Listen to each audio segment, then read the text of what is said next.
Hello everybody, how are you?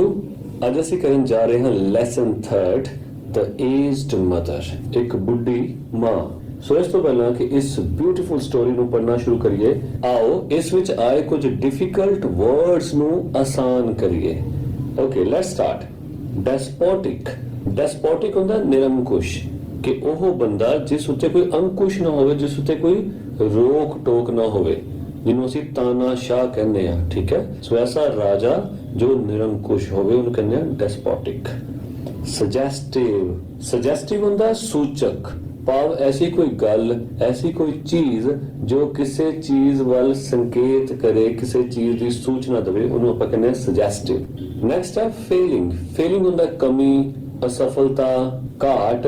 ਪ੍ਰੋਂਪਟਡ ਹੁੰਦਾ ਉਕਸਾਇਆ, ਕਿਸੇ ਵਿਅਕਤੀ ਨੂੰ ਕੋਈ ਕੰਮ ਕਰਨ ਲਈ ਉਕਸਾਣਾ, ਉਹਨੂੰ ਕਹਿੰਦੇ ਪ੍ਰੋਂਪਟ ਕਰਨਾ। ਠੀਕ ਹੈ, ਸੈਕਿੰਡ ਫਾਰਮ ਹੈ ਪ੍ਰੋਂਪਟਡ, ਉਕਸਾਇਆ। ਬਾਰਬਰਸ ਮੀਨਸ ਕਰੂਰ, ਅਤਿਆਚਾਰੀ, ਜ਼ਾਲਮ। ਅਬੈਂਡਨਿੰਗ ਹੁੰਦਾ ਤਿਆਗ ਕਰਨਾ, ਕਿਸੇ ਨੂੰ ਛੱਡ ਦੇਣਾ। ਵਿਡੋਡ ਵਿਧਵਾ। ਹੰਬਲ ਨਿਮਰ। ਰੈਕਲੈਸ ਲਾਪਰਵਾਹ, ਬੇਪਰਵਾਹ। ਸਨੈਪਡ ਹੁੰਦਾ ਕੱਟਣਾ, ਕਿਸੇ ਜਗ੍ਹਾ ਤੋਂ ਕੋਈ ਚੀਜ਼ ਵੱਢਣੀ। ਠੀਕ ਹੈ, ਉਹਨੂੰ ਕਹਿੰਦੇ ਸਨੈਪ ਕਰਨਾ। ਹੇਸਨਡ ਜਲਦਬਾਜ਼ੀ ਕਰਨੀ।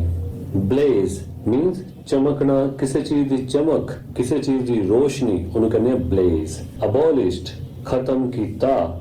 ਨੈਕਸਟ ਫ੍ਰੇਲਿਟੀ ਹੁੰਦੀ ਹੈ ਦੁਰਬਲਤਾ, ਕਮਜ਼ੋਰੀ। Let's start reading the aged mother, ਇੱਕ ਬੁੱਢੀ ਮਾਂ। long ago there was a province in Japan called Shining, ਕਿ ਬਹੁਤ ਪਹਿਲਾਂ ਦੀ ਗੱਲ ਹੈ ਕਿ ਜਾਪਾਨ ਦੇ ਵਿੱਚ ਇੱਕ ਇਲਾਕਾ ਸੀ ਜਿਸ ਦਾ ਨਾਮ ਸੀ shining. It was governed by a despotic leader, ਇਸ ਦਾ ਮੁਖੀ ਇੱਕ ਨਿਰੰਕੁਸ਼ ਤਾਨਾਸ਼ਾਹ ਸੀ। He was a good warrior, ਉਹ ਇੱਕ ਬਹੁਤ ਉੱਤਮ ਯੋਧਾ ਸੀ। But he had a great dislike for anything suggestive of failing health and strength. ਪਰ ਉਹ ਉਸ ਹਰ ਚੀਜ਼ ਦੇ ਨਾਲ ਘ੍ਰਿਣਾ ਕਰਦਾ ਸੀ, ਨਫ਼ਰਤ ਕਰਦਾ ਸੀ ਜੋ ਕਿ ਤੰਦਰੁਸਤ ਨਾ ਹੋਵੇ ਅਤੇ ਕਮਜ਼ੋਰ ਹੋਵੇ। This prompted him to make a cruel law for the province. So ਉਸ ਦੀ ਇਸ ਵਿਚਾਰਧਾਰਾ ਨੇ ਉਸ ਨੂੰ ਉਸ ਇਲਾਕੇ ਦੇ ਵਿੱਚ ਜ਼ਾਲਮਾਨਾ ਕਾਨੂੰਨ ਬਣਾਉਣ ਲਈ ਉਕਸਾਇਆ। The entire province was given strict orders. ਸਾਰੇ ਹੀ ਇਲਾਕੇ ਨੂੰ ਸਖਤ ਆਦੇਸ਼ ਦੇ ਦਿੱਤੇ ਗਏ to immediately put all the aged people to death, ਕਿ ਸਾਰੇ ਲੋਕ ਆਪਣੇ ਘਰਾਂ ਵਿੱਚ ਮੌਜੂਦ ਬੁੱਢੇ ਲੋਕਾਂ ਨੂੰ ਇੱਕਦਮ ਮਾਰ ਦੇਣ। Those were barbarous days. ਉਹ ਬਹੁਤ ਹੀ ਅਤਿਆਚਾਰ ਨਾਲ ਭਰੇ ਹੋਏ ਦਿਨ ਸਨ। And the custom of abandoning old people to die was not uncommon. Custom ਹੁੰਦੀ ਹੈ ਪ੍ਰਥਾ, abandoning ਛੱਡ ਦੇਣਾ, uncommon ਖਾਸ, ਕਿ ਉਸ ਅਤਿਆਚਾਰ ਦੇ ਸਮੇਂ ਵੇਲੇ ਆਪਣੇ ਬਜ਼ੁਰਗਾਂ ਨੂੰ ਮੌਤ ਲਈ ਛੱਡ ਦੇਣਾ ਕੋਈ ਖਾਸ ਗੱਲ ਨਹੀਂ ਸੀ, ਇਹ ਆਮ ਗੱਲ ਸੀ। In the same province, ਉਸੇ ਹੀ ਇਲਾਕੇ ਵਿੱਚ lived a poor farmer, ਇੱਕ ਗਰੀਬ ਕਿਸਾਨ ਰਹਿੰਦਾ ਸੀ। And his aged widowed mother at the foot of the mountain, ਅਤੇ ਉਸ ਦੇ ਨਾਲ ਉਸ ਦੀ ਵਿਧਵਾ ਮਾਂ ਵੀ ਰਹਿੰਦੀ ਸੀ ਜੋ ਕਿ ਪਹਾੜੀ ਦੇ ਬਿਲਕੁਲ ਨੀਚੇ ਰਹਿੰਦੇ ਸਨ। They owned a bit of land, ਉਹਨਾਂ ਕੋਲ ਬਹੁਤ ਘੱਟ ਜ਼ਮੀਨ ਸੀ which supplied them with food, ਜਿਹੜੀ ਕਿ ਉਹਨਾਂ ਨੂੰ ਖਾਣਾ ਸਪਲਾਈ ਕਰਦੀ ਸੀ। They were humble, peaceful and happy. ਦੋਨੋਂ ਜਣੇ ਬਹੁਤ ਹੀ ਨਿਮਰ ਸੁਭਾਅ ਦੇ, ਸ਼ਾਂਤਮਈ ਅਤੇ ਖੁਸ਼ ਸਨ। The poor farmer loved his aged mother. ਗਰੀਬ ਕਿਸਾਨ ਆਪਣੀ ਬੁੱਢੀ ਮਾਂ ਨੂੰ ਬਹੁਤ ਪਿਆਰ ਕਰਦਾ ਸੀ। And dealt with her very tenderly, ਅਤੇ ਉਸ ਨਾਲ ਬਹੁਤ ਹੀ ਕੋਮਲਤਾ ਦੇ ਨਾਲ ਵਿਵਹਾਰ ਕਰਦਾ ਸੀ। ਡੀਲ ਹੁੰਦਾ ਵਿਵਹਾਰ ਕਰਨਾ, ਤੇ ਡੀਲ ਦੀ ਸੈਕਿੰਡ ਫਾਰਮ ਡੈਲਟ, ਵਿਵਹਾਰ ਕਰਦਾ ਸੀ। ਟੈਂਡਰਲੀ ਹੁੰਦਾ ਕੋਮਲਤਾ ਦੇ ਨਾਲ, ਆਰਾਮ ਦੇ ਨਾਲ। The order by the despot filled his heart with sorrow. ਨਿਰੰਕੁਸ਼ ਤਾਨਾਸ਼ਾਹ ਦਾ ਇਹ ਹੁਕਮ ਸੁਣ ਕੇ ਉਸ ਦਾ ਦਿਲ ਦੁੱਖ ਨਾਲ ਭਰ ਗਿਆ। Other people did not think twice about obeying the order of the governor. ਦੂਜੇ ਲੋਕਾਂ ਨੇ ਤਾਂ ਉਸੇ ਵੇਲੇ ਹੀ ਗਵਰਨਰ ਦੇ ਆਰਡਰ ਦੀ ਪਾਲਣਾ ਕਰ ਦਿੱਤੀ, ਉਹਨਾਂ ਨੇ ਦੂਜੀ ਵਾਰ ਇਸ ਬਾਰੇ ਨਹੀਂ ਸੋਚਿਆ। But this farmer was very unhappy. ਪਰ ਇਹ ਕਿਸਾਨ ਬਹੁਤ ਦੁਖੀ ਸੀ, ਨਾ ਖੁਸ਼ ਸੀ. However, ਹਾਲਾਂਕਿ he had to obey the order. ਉਸ ਨੂੰ ਵੀ ਇਸ ਹੁਕਮ ਦੀ ਪਾਲਣਾ ਕਰਨੀ ਪੈਣੀ ਸੀ. So the farmer prepared for what at that time was considered the kindest way of death. ਇਸ ਤਰ੍ਹਾਂ ਉਹ ਕਿਸਾਨ ਵੀ ਉਸ ਵੇਲੇ ਤਿਆਰ ਹੋ ਗਿਆ ਆਪਣੀ ਮਾਂ ਨੂੰ ਮੌਤ ਦੇ ਹਵਾਲੇ ਕਰਨ ਲਈ. ਪਰ ਉਹ ਆਪਣੀ ਮਾਂ ਨੂੰ ਮਾਰਨ ਲਈ ਐਸਾ ਢੰਗ ਤਰੀਕਾ ਵਰਤਣਾ ਚਾਹੁੰਦਾ ਸੀ ਜੋ ਕਿ ਸਭ ਤੋਂ ਦਇਆਪੂਰਨ ਮੰਨਿਆ ਜਾਵੇ. Just at sunset, ਸੂਰਜ ਢਲਣ ਵੇਲੇ, when his day's work ended, ਜਦੋਂ ਉਸ ਦੇ ਦਿਨ ਦੇ ਕੰਮਕਾਰ ਖਤਮ ਹੋ ਗਏ, he took some unwhitened rice, ਉਸਨੇ ਬਿਨਾਂ ਪੋਲਿਸ਼ ਕੀਤੇ ਹੋਏ ਰਾਈਸ ਲਏ, which was the main food for the poor, and cooked it, ਜੋ ਕਿ ਉਸ ਦੀ ਬੁੱਢੀ ਮਾਂ ਦਾ ਮੁੱਖ ਖਾਣਾ ਸੀ, ਅਤੇ ਉਸਨੇ ਉਹ ਚਾਵਲ ਪਕਾ ਲਏ. dried it, ਅਤੇ ਇਸ ਨੂੰ ਸੁਕਾ ਲਿਆ, and tied it, ਅਤੇ ਇਸ ਨੂੰ ਬੰਨ ਲਿਆ, in a cloth, ਇੱਕ ਕੱਪੜੇ ਵਿੱਚ, which he swung, ਜੋ ਕਿ ਉਸਨੇ ਲਟਕਾ ਲਿਆ. ਸੋ ਸਵਿੰਗ ਹੁੰਦਾ ਲਟਕਾਣਾ, ਸਵਿੰਗ ਦੀ ਸੈਕਿੰਡ ਤੇ ਥਰਡ ਫਾਰਮ swung. ਸੋ ਉਸਨੇ ਲਟਕਾ ਲਿਆ ਕਿੱਥੇ?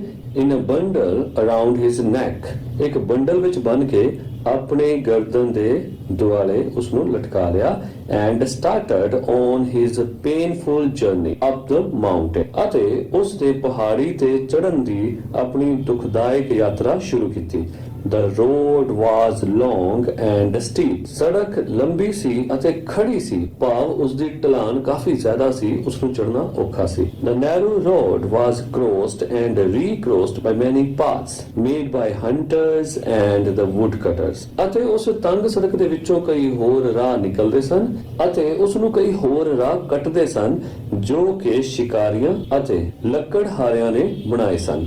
At some places, ਕੁਝ ਜਗ੍ਹਾਵਾਂ ਤੇ they got lost, ਉਹ ਦੋਨੋਂ ਗੁੰਮ ਗਏ, and confused, ਅਤੇ ਭੁਲੇਖੇ ਵਿੱਚ ਪੈ ਗਏ. But he did not think about it, ਪਰ ਉਸ ਕਿਸਾਨ ਨੇ ਇਸ ਬਾਰੇ ਕੁਝ ਨਹੀਂ ਸੋਚਿਆ. He was about to abandon his dear mother, ਕਿਉਂਕਿ ਉਹ ਤਾਂ ਪਹਾੜੀ ਦੇ ਸਿਖਰ ਤੇ ਆਪਣੀ ਮਾਂ ਦਾ ਤਿਆਗ ਕਰਨ ਜਾ ਰਿਹਾ ਸੀ. So it did not matter, ਸੋ ਇਹ ਕੋਈ ਮਾਇਨੇ ਨਹੀਂ ਰੱਖਦਾ ਸੀ which path he took to reach the mountain top, ਕਿ ਉਹ ਉਸ ਪਹਾੜੀ ਦੇ ਸਿਖਰ ਤੇ ਜਾਣ ਲਈ ਕਿਹੜਾ ਰਸਤਾ ਲਵੇ. On he went, climbing blindly upward, ਜਾਣ ਵੇਲੇ ਉਹ ਅੰਨ੍ਹੇਵਾਹ ਹੀ ਉੱਪਰ ਵੱਲ ਨੂੰ ਵੱਧ ਰਿਹਾ ਸੀ. Ever upward towards the high bare summit known as Obatsuyama, the mountain where the east were abandoned. ਉਹ ਬਸ ਉਸ ਪਰਬਤ ਦੀ ਸਭ ਤੋਂ ਉੱਚੀ ਚੋਟੀ ਤੇ ਪਹੁੰਚਣਾ ਚਾਹੁੰਦਾ ਸੀ ਜਿਸ ਨੂੰ ਕਿ ਓਬੈਟਸੂਯਾਮਾ ਕਿਹਾ ਜਾਂਦਾ ਸੀ. ਇਹ ਉਹ ਪਹਾੜੀ ਸੀ ਜਿਸ ਉੱਤੇ ਉਸ ਨੇ ਆਪਣੇ ਮਾਤਾ ਜੀ ਦਾ ਤਿਆਗ ਕਰਨਾ ਸੀ. The eyes of the old mother were not so dim. ਉਸ ਬੁੱਢੀ ਮਾਤਾ ਦੀਆਂ ਅੱਖਾਂ ਇੰਨੀਆਂ ਵੀ ਧੁੰਦਲੀਆਂ ਨਹੀਂ ਸਨ that they could not notice the reckless hastening from one path to another. Reckless ਹੁੰਦਾ ਲਾਪਰਵਾਹੀ, hastening ਜਲਦਬਾਜ਼ੀ. ਸੋ ਉਸ ਬੁੱਢੀ ਮਾਂ ਦੀਆਂ ਅੱਖਾਂ ਇੰਨੀਆਂ ਵੀ ਧੁੰਦਲੀਆਂ ਨਹੀਂ ਸਨ ਕਿ ਉਹ ਆਪਣੇ ਪੁੱਤਰ ਦੀ ਇੱਕ ਰਸਤੇ ਤੋਂ ਦੂਜੇ ਰਸਤੇ ਵੱਲ ਕੀਤੇ ਜਾਣ ਵਾਲੇ ਸਫ਼ਰ ਦੀ ਲਾਪਰਵਾਹੀ ਅਤੇ ਜਲਦਬਾਜ਼ੀ ਨਾ ਦੇਖ ਸਕਣ. And her loving heart grew anxious, ਅਤੇ ਉਸ ਦਾ ਪਿਆਰ ਭਰਿਆ ਦਿਲ ਉਤੇਜਨਾ ਨਾਲ ਭਰ ਗਿਆ, ਇੱਕ ਕਾਹਲੀ ਦੇ ਨਾਲ ਭਰ ਗਿਆ. ਸੋ ਉਤੇਜਨਾ ਕਿਸ ਚੀਜ਼ ਦੀ ਸੀ?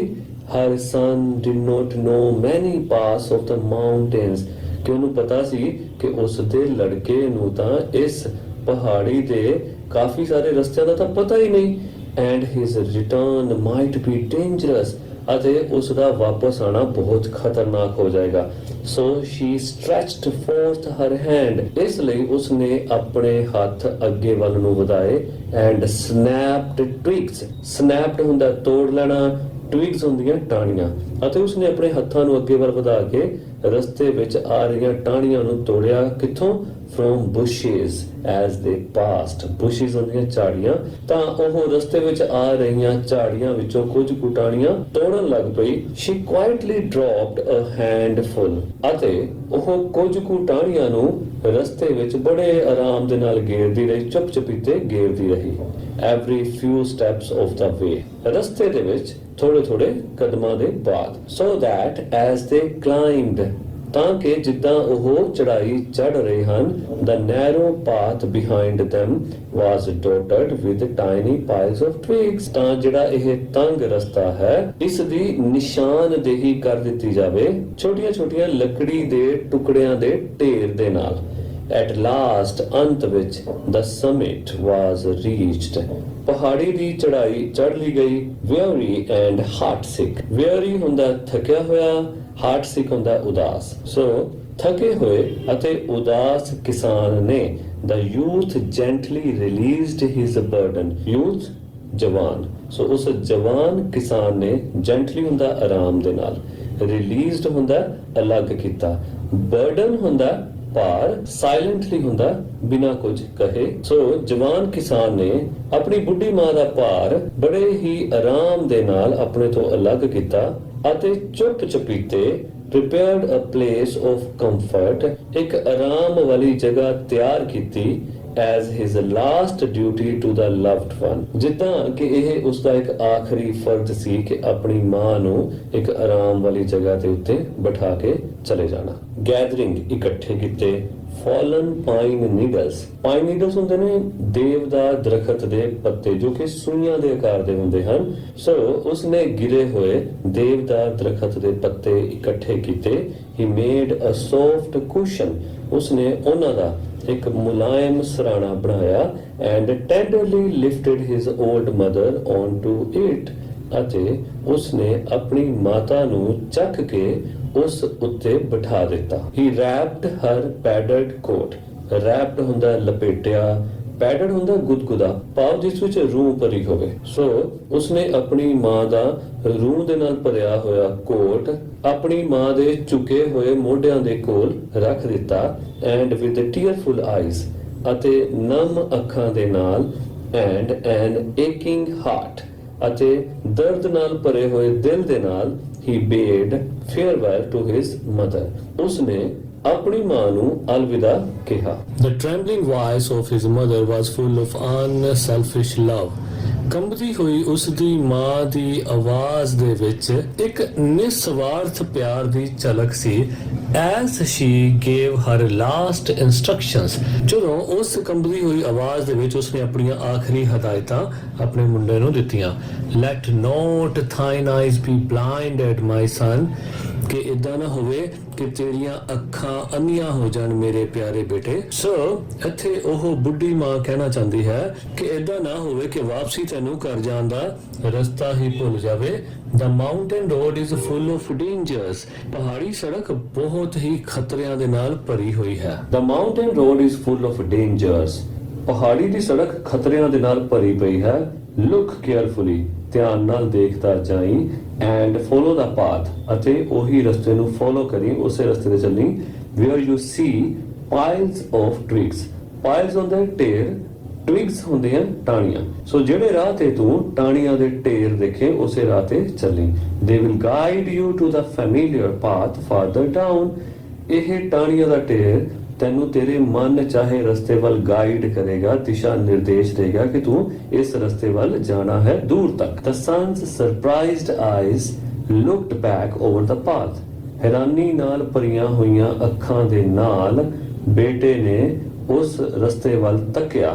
Then at the poor old shriveled hands, ਅਤੇ ਉਸ ਤੋਂ ਬਾਅਦ ਉਸ ਨੇ ਆਪਣੀ ਬੁੱਢੀ ਮਾਂ ਦੇ ਝੁਰਲੀਆਂ ਨਾਲ ਭਰੇ ਹੱਥਾਂ ਵੱਲ ਦੇਖਿਆ, ਕਮਜ਼ੋਰ ਹੱਥਾਂ ਵੱਲ ਦੇਖਿਆ। all scratched, ਤਾਂ ਉਸ ਦੇ ਹੱਥ ਪੂਰੀ ਤਰ੍ਹਾਂ ਨਾਲ ਛਿੱਲੇ ਗਏ ਸਨ and soiled, ਅਤੇ ਮਿੱਟੀ ਨਾਲ ਭਰੇ ਪਏ ਸਨ by her work of love, ਜਿਹੜਾ ਕੰਮ ਉਸਨੇ ਆਪਣੇ ਬੇਟੇ ਦੇ ਪਿਆਰ ਵਿੱਚ ਕੀਤਾ ਸੀ। ਭਾਵ ਰਸਤੇ ਦੇ ਵਿੱਚ ਉਹ ਝਾੜੀਆਂ ਦੇ ਵਿੱਚ ਹੱਥ ਪਾ ਕੇ ਟਾਹਣੀਆਂ ਚੁੱਪ ਚਪੀਤੇ ਤੋੜਦੀ ਰਹੀ ਤੇ ਰਸਤੇ 'ਚ ਸੁੱਟਦੀ ਰਹੀ ਤਾਂ ਕਿ ਉਸਦਾ ਬੇਟਾ ਵਾਪਸੀ ਦਾ ਰਾਹ ਨਾ ਭੁੱਲ ਜਾਵੇ। ਸੋ ਇਸ ਪਿਆਰ ਵਾਲੇ ਕੰਮ ਨੂੰ ਕਰਦੇ ਹੋਏ ਉਸ ਮਾਂ ਦੇ ਹੱਥ ਚੰਗੀ ਤਰ੍ਹਾਂ ਛਿੱਲ ਗਏ ਸਨ ਅਤੇ ਮੈਲੇ ਹੋ ਗਏ ਸਨ।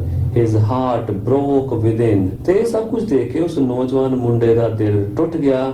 and bowing to the ground, ਅਤੇ ਜ਼ਮੀਨ ਤੇ ਗਿਰਦੇ ਹੋਏ he cried aloud, ਉਹ ਫੁੱਟ ਰੋ ਪਿਆ, oh honorable mother, ਕਿ ਹੈ ਮੇਰੀ ਸਤਿਕਾਰਯੋਗ ਮਾਤਾ, Your kindness breaks my heart. ਤੁਹਾਡੀ ਦਿਆਲਤਾ ਨੇ ਮੇਰਾ ਦਿਲ ਚੀਰ ਕੇ ਰੱਖ ਦਿੱਤਾ ਹੈ. I will not leave you. ਮੈਂ ਤੁਹਾਨੂੰ ਨਹੀਂ ਛੱਡਾਂਗਾ. Together we will follow the path of twigs. ਅਸੀਂ ਦੋਨੋਂ ਇਕੱਠੇ ਹੀ ਇਸ ਟਾਹਣੀਆਂ ਦੇ ਨਾਲ ਭਰੇ ਹੋਏ ਰਸਤੇ ਨੂੰ ਤੈਅ ਕਰਾਂਗੇ. And together we will die. ਅਤੇ ਦੋਨੋਂ ਇਕੱਠੇ ਹੀ ਮਰਾਂਗੇ.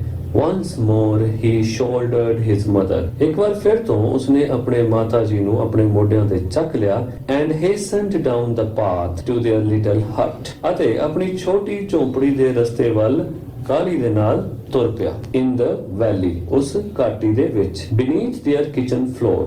Beneath ਹੁੰਦਾ ਹੇਠਾਂ.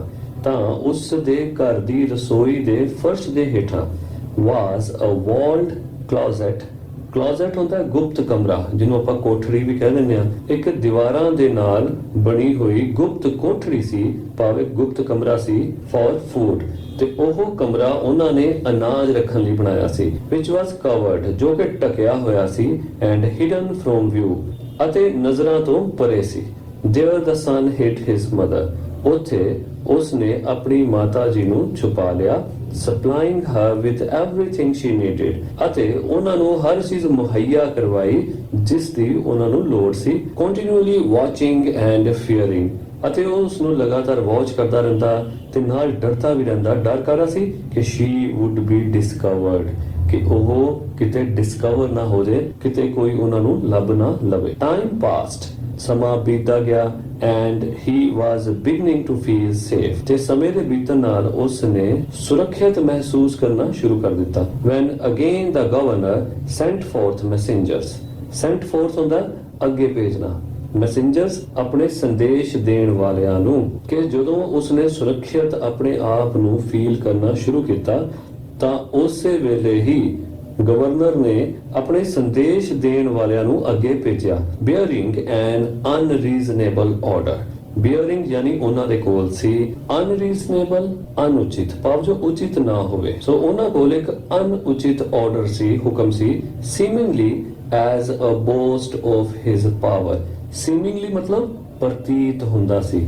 boast ਹੁੰਦਾ ਸ਼ੇਖੀ ਮਾਰਨੀ.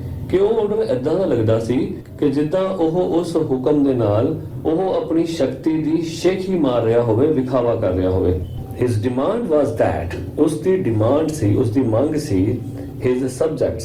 subjects ਹੁੰਦਾ ਉਸ ਦੇ ਲੋਕ, ਉਸ ਦੀ ਪ੍ਰਜਾ. should present him with a rope of ash. ਕਿ ਉਹ ਸਾਰੇ ਜਣੇ ਉਸ ਨੂੰ ਸਵਾਹ ਦੀ ਰੱਸੀ ਬਣਾ ਕੇ ਦੇਣ, ਰਾਖ ਦੀ ਰੱਸੀ ਬਣਾ ਕੇ ਦੇਣ. The entire province of Shining trembled with fear. Entire ਹੁੰਦਾ ਸਾਰਾ, trembled ਹੁੰਦਾ ਕੰਬ ਗਿਆ. fear ਯਾਨੀ ਡਰ. ਤਾਂ ਉਹ ਸਾਰਾ ਇਲਾਕਾ ਇਸ ਤਾਨਾਸ਼ਾਹ ਦੇ ਹੁਕਮ ਨੂੰ ਸੁਣ ਕੇ ਡਰ ਗਿਆ. The order had to be obeyed. ਹੁਕਮ ਦੀ ਪਾਲਣਾ ਜ਼ਰੂਰ ਕਰਨੀ ਪੈਣੀ ਸੀ. But how could anyone make a rope of ash? ਪਰ ਕੋਈ ਕਿੱਦਾਂ ਸਵਾਹ ਦੀ ਰੱਸੀ ਬਣਾ ਸਕਦਾ ਸੀ. One night, ਇੱਕ ਰਾਤ, in great distress, ਬਹੁਤ ਹੀ ਨਮੋਸ਼ੀ ਵਿੱਚ, ਪਰੇਸ਼ਾਨੀ ਦੇ ਵਿੱਚ, the son whispered the news to his hidden mother. ਤਾਂ ਇਸ ਸਾਰੀ ਖਬਰ ਬਾਰੇ ਉਸਨੇ ਆਪਣੀ ਮਾਂ ਦੇ ਕੰਨਾਂ ਵਿੱਚ ਹੌਲੀ ਜਿਹੀ ਗੱਲ ਕੀਤੀ. ਤਾਂ ਉਸਦੀ ਮਾਂ ਨੇ ਕਿਹਾ wait, she said. ਉਸਨੇ ਕਿਹਾ ਇੰਤਜ਼ਾਰ ਕਰ. let me think, let me think. ਮੈਨੂੰ ਸੋਚਣ ਦੇ, ਮੈਨੂੰ ਸੋਚਣ ਦੇ. on the second day, ਦੂਜੇ ਦਿਨ, she told him. ਬੁੱਢੀ ਮਾਂ ਨੇ ਆਪਣੇ ਲੜਕੇ ਨੂੰ ਕਿਹਾ what to do, ਕਿ ਕੀ ਕਰਨਾ ਹੈ. make a rope of twisted straw. ਕਿ ਮੁੜੇ ਹੋਏ ਘਾਹ ਫੂਸ ਦੇ ਡੱਕਿਆਂ ਦੇ ਨਾਲ ਇੱਕ ਰੱਸੀ ਬਣਾਈ ਜਾਵੇ. then stretch it upon a row of flat stone. ਅਤੇ ਇਸ ਰੱਸੀ ਨੂੰ ਸਿੱਧੇ ਪੱਥਰਾਂ ਤੇ ਵਿਛਾ ਦਿੱਤਾ ਜਾਵੇ. and burn it on a windless night. ਅਤੇ ਇਸ ਰੱਸੀ ਨੂੰ ਉਸ ਰਾਤ ਅੱਗ ਲਗਾਈ ਜਾਵੇ ਜਦੋਂ ਹਵਾ ਨਾ ਚੱਲ ਰਹੀ ਹੋਵੇ. he called the people together. ਉਸਨੇ ਸਾਰੇ ਲੋਕਾਂ ਨੂੰ ਇਕੱਠਿਆਂ ਕੀਤਾ. and did as she had said. ਅਤੇ ਉਸੇ ਤਰ੍ਹਾਂ ਹੀ ਕੀਤਾ ਜਿਸ ਤਰ੍ਹਾਂ ਉਸਦੀ ਬੁੱਢੀ ਮਾਂ ਨੇ ਕਿਹਾ ਸੀ. when the blaze died down. ਤੇ ਜਦੋਂ ਉਸ ਅੱਗ ਦਾ ਤਾਪ ਠੰਡਾ ਹੋਇਆ, there upon the stones. ਤੇ ਉਸ ਤੋਂ ਬਾਅਦ ਉਹਨਾਂ ਪੱਥਰਾਂ ਦੇ ਉੱਤੇ with every twist and fiber showing perfectly. ਤਾਂ ਉਹਨਾਂ ਮੁੜੇ ਹੋਏ ਕਾਨਿਆਂ ਨੂੰ ਜੋ ਅੱਗ ਲੱਗੀ ਸੀ, ਉਸ ਅੱਗ ਦੇ ਠੰਡੇ ਹੋਣ ਤੋਂ ਬਾਅਦ ਵੀ ਉਹ ਉਸੇ ਹੀ ਸ਼ੇਪ ਵਿੱਚ, ਭਾਵ ਉਸੇ ਤਰ੍ਹਾਂ ਹੀ ਮੁੜੀ ਹੋਈ ਸ਼ੇਪ ਦੇ ਵਿੱਚ, ਉਹ ਸਵਾਹ ਦੇ ਵਿੱਚ ਪਰਿਵਰਤਿਤ ਹੋ ਗਏ ਅਤੇ ਉਹਨਾਂ ਦਾ ਆਕਾਰ ਪੂਰੀ ਤਰ੍ਹਾਂ ਇਸ ਤਰ੍ਹਾਂ ਸ਼ੋ ਕਰ ਰਿਹਾ ਸੀ, ਲੇ ਅ ਰੋਪ ਆਫ ਐਸ਼, ਕਿ ਜਿੱਦਾਂ ਸਵਾਹ ਦੀ ਰੱਸੀ ਬਣੀ ਹੋਵੇ। The governor was pleased at the wit of the youth. ਤਾਂ ਗਵਰਨਰ ਬਹੁਤ ਖੁਸ਼ ਹੋਇਆ ਉਸ ਨੌਜਵਾਨ ਦੀ ਸਿਆਣਪ ਨੂੰ ਦੇਖ ਕੇ। But he demanded to know, ਪਰ ਉਸਨੇ ਇਹ ਜਾਣਨਾ ਚਾਹਿਆ, where he had obtained his wisdom from, ਕਿ ਉਸਨੇ ਇਹ ਸਿਆਣਪ ਕਿੱਥੋਂ ਹਾਸਲ ਕੀਤੀ। Wisdom, ਸਿਆਣਪ। Alas, alas, cried the farmer. The farmer चिल्लाया, रहम रहम, the truth must be told. ਹੁਣ ਉਸਨੂੰ ਸੱਚ ਦੱਸਣਾ ਪੈਣਾ ਸੀ। And with deep bows, ਅਤੇ ਬੜੇ ਹੀ ਡੂੰਘੇ ਆਦਰ ਸਤਿਕਾਰ ਦੇ ਨਾਲ he narrated his story. ਉਸਨੇ ਆਪਣੀ ਕਹਾਣੀ ਦਾ ਵਿਖਿਆਨ ਕੀਤਾ। The governor listened. ਗਵਰਨਰ ਨੇ ਉਸਨੂੰ ਸੁਣਿਆ and then meditated in silence. ਅਤੇ ਉਸ ਗਵਰਨਰ ਨੇ ਸ਼ਾਂਤੀ ਵਿੱਚ ਆਪਣਾ ਧਿਆਨ ਲਗਾਇਆ। ਫਾਈਨਲੀ, ਅਖੀਰ, he lifted his head. ਉਸ ਨੇ ਆਪਣਾ ਸਿਰ ਚੁੱਕਿਆ। Shining needs more than the strength of youth. ਕਿ ਸ਼ਾਈਨਿੰਗ ਪ੍ਰੋਵਿੰਸ ਨੂੰ, ਸ਼ਾਈਨਿੰਗ ਇਲਾਕੇ ਨੂੰ ਆਪਣੇ ਜਵਾਨਾਂ ਦੀ ਤਾਕਤ ਦੇ ਨਾਲੋਂ ਵੀ ਜ਼ਿਆਦਾ ਇੱਕ ਹੋਰ ਚੀਜ਼ ਚਾਹੀਦੀ ਹੈ। He said gravely. gravely ਹੁੰਦਾ ਗੰਭੀਰਤਾ ਨਾਲ। ਉਸਨੇ ਗੰਭੀਰਤਾ ਦੇ ਨਾਲ ਕਿਹਾ, ਆਹ, how could I have forgotten the well-known saying? Forgotten ਹੁੰਦਾ ਭੁੱਲ ਗਿਆ, well-known ਪ੍ਰਚਲਿਤ, saying ਕਹਾਵਤ, ਕਿ ਮੈਂ ਇਹ ਪ੍ਰਚਲਿਤ ਕਹਾਵਤ ਕਿੱਦਾਂ ਭੁੱਲ ਗਿਆ। ਉਹ ਕਿਹੜੀ ਕਹਾਵਤ? With the crown of snow there cometh wisdom. ਸੋ ਇੱਕ ਪੁਰਾਣੀ ਕਹਾਵਤ ਹੈ। ਕਰਾਊਨ ਭਾਵ ਤਾਜ, ਸਨੋ ਬਰਫ਼। ਸੋ ਇੱਥੇ ਸਨੋ ਤੋਂ ਭਾਵ ਚਿੱਟੇ ਵਾਲ। ਸੋ ਜਦੋਂ ਸਾਡੇ ਸਿਰ ਤੇ ਚਿੱਟੇ ਵਾਲਾਂ ਦਾ ਤਾਜ ਆਂਦਾ ਹੈ, ਸੋ ਉਸ ਦੇ ਨਾਲ ਅਕਲ ਵੀ ਵੱਧ ਜਾਂਦੀ ਹੈ। ਤਾਂ ਉਸ ਗਵਰਨਰ ਨੇ ਕਿਹਾ ਕਿ ਮੈਂ ਇਹ ਪ੍ਰਚਲਿਤ ਕਹਾਵਤ ਕਿੱਦਾਂ ਭੁੱਲ ਗਿਆ ਕਿ with the crown of snow there comes wisdom. That very hour, ਉਸੇ ਵੇਲੇ, the cruel law was abolished. cruel ਹੁੰਦਾ ਜ਼ਾਲਮਾਨਾ, abolished ਖਤਮ ਕਰ ਦਿੱਤਾ ਗਿਆ, ਤੇ ਉਹ ਜ਼ਾਲਮਾਨਾ ਕਾਨੂੰਨ ਨੂੰ ਖਤਮ ਕਰ ਦਿੱਤਾ ਗਿਆ। as he realized, ਕਿਉਂਕਿ ਉਸਨੂੰ ਅਹਿਸਾਸ ਹੋਇਆ that old age meant experience of life, ਕਿ ਬੁਢੇਪੇ ਦਾ ਮਤਲਬ ਹੈ ਜ਼ਿੰਦਗੀ ਦਾ ਅਨੁਭਵ, ਜ਼ਿੰਦਗੀ ਦਾ ਤਜਰਬਾ, and not frailty, ਨਾ ਕਿ ਜ਼ਿੰਦਗੀ ਦੀ ਕਮਜ਼ੋਰੀ। Adapted from Matsuo Basho, ਭਾਵ ਇਹ ਚੈਪਟਰ ਮੈਟਸੂਓ ਬੈਸ਼ੂ ਤੋਂ ਲਿਆ ਗਿਆ ਹੈ। ਸੋ ਬਹੁਤ ਹੀ ਅੱਛੀ ਸਟੋਰੀ, ਉਮੀਦ ਕਰਦੇ ਹਾਂ ਤੁਹਾਨੂੰ ਜ਼ਰੂਰ ਪਸੰਦ ਆਈ ਹੋਏਗੀ। ਇੱਕ ਅੱਛਾ ਚੈਪਟਰ, ਅੱਛੀ ਸਟੋਰੀ ਉਹ ਹੁੰਦੀ ਹੈ ਜੋ ਸਾਨੂੰ ਕਾਫੀ ਕੁਝ ਸੋਚਣ ਨੂੰ ਮਜਬੂਰ ਕਰੇ, ਜਿਸ ਤੋਂ ਸਿੱਖਣ ਨੂੰ ਅਲੱਗ-ਅਲੱਗ ਬੰਦਿਆਂ ਨੂੰ ਅਲੱਗ-ਅਲੱਗ ਚੀਜ਼ਾਂ ਮਿਲਣ, ਤੇ ਜੋ ਸਟੋਰੀ ਕਈ ਸਵਾਲ ਸਾਡੇ ਮਨਾਂ ਵਿੱਚ ਛੱਡ ਦੇਵੇ ਜੋ ਅਸੀਂ ਆਪਣੇ ਆਪ ਨੂੰ ਪੁੱਛਣੇ ਹੁੰਦੇ ਹਨ। ਸੋ ਉਮੀਦ ਹੈ ਅਸੀਂ ਸਾਰੇ ਇਸ ਸਟੋਰੀ ਤੋਂ ਪੂਰਾ ਲਾਹਾ ਲੈਂਦੇ ਹੋਏ, ਆਪਣੇ ਬਜ਼ੁਰਗਾਂ ਦਾ ਸਤਿਕਾਰ ਕਰਦੇ ਹੋਏ ਆਪਣੀ ਲਾਈਫ ਨੂੰ ਬਸਰ ਕਰਾਂਗੇ।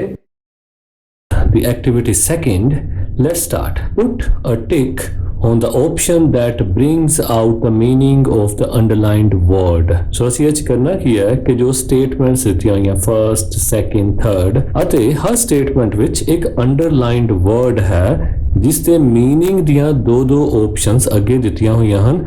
ਅਸੀਂ ਉਸ ਦੇ ਮੀਨਿੰਗ ਦੀ ਸਹੀ ਆਪਸ਼ਨ ਤੇ ਟਿਕ ਕਰਨਾ ਹੈ। Let's start. ਸੋ ਫਰਸਟ ਹੈ It was governed by a despotic leader. So despotic, ਜਿੱਦਾਂ ਕਿ ਮੈਂ ਪਹਿਲਾਂ ਹੀ ਦੱਸਿਆ ਕਿ ਉਸ ਦਾ ਮਤਲਬ ਹੁੰਦਾ ਹੈ ਨਿਰੰਕੁਸ਼, ਜਿਸ ਤੇ ਕੋਈ ਅੰਕੁਸ਼ ਨਾ ਹੋਵੇ, ਜਿਸ ਤੇ ਕੋਈ ਰੋਕ ਟੋਕ ਨਾ ਹੋਵੇ। ਆਪਸ਼ਨਸ ਕੀ ਨੇ? A, a person who expects everyone to obey all his orders. ਇੱਕ ਵਿਅਕਤੀ ਜੋ ਆਸ ਕਰਦਾ ਹੋਵੇ ਕਿ ਸਾਰੇ ਮੇਰਾ ਕਹਿਣਾ ਮੰਨਣ। B, a person who loves his people. ਇੱਕ ਵਿਅਕਤੀ ਜੋ ਆਪਣੇ ਲੋਕਾਂ ਨੂੰ ਪਿਆਰ ਕਰਦਾ ਹੈ। ਨਹੀਂ, ਸੋ ਪਹਿਲੇ ਦੀ ਰਾਈਟ ਆਪਸ਼ਨ ਹੋਏਗੀ A. Second, he had a great dislike for anything suggestive of failing health and strength. So suggestive ਹੁੰਦਾ ਕਿ ਜੋ ਐਲੀਮੈਂਟ ਸਾਨੂੰ ਕਿਸੇ ਚੀਜ਼ ਬਾਰੇ ਸੁਜੈਸਟ ਕਰ ਰਿਹਾ ਹੋਵੇ, ਕੋਈ ਆਈਡੀਆ ਦੇ ਰਿਹਾ ਹੋਵੇ। ਸੋ ਕਲੀਅਰ ਹੈ, ਇਸ ਦਾ ਜਵਾਬ ਹੈ A, giving an idea of। Typical ਹੁੰਦਾ ਖਾਸ।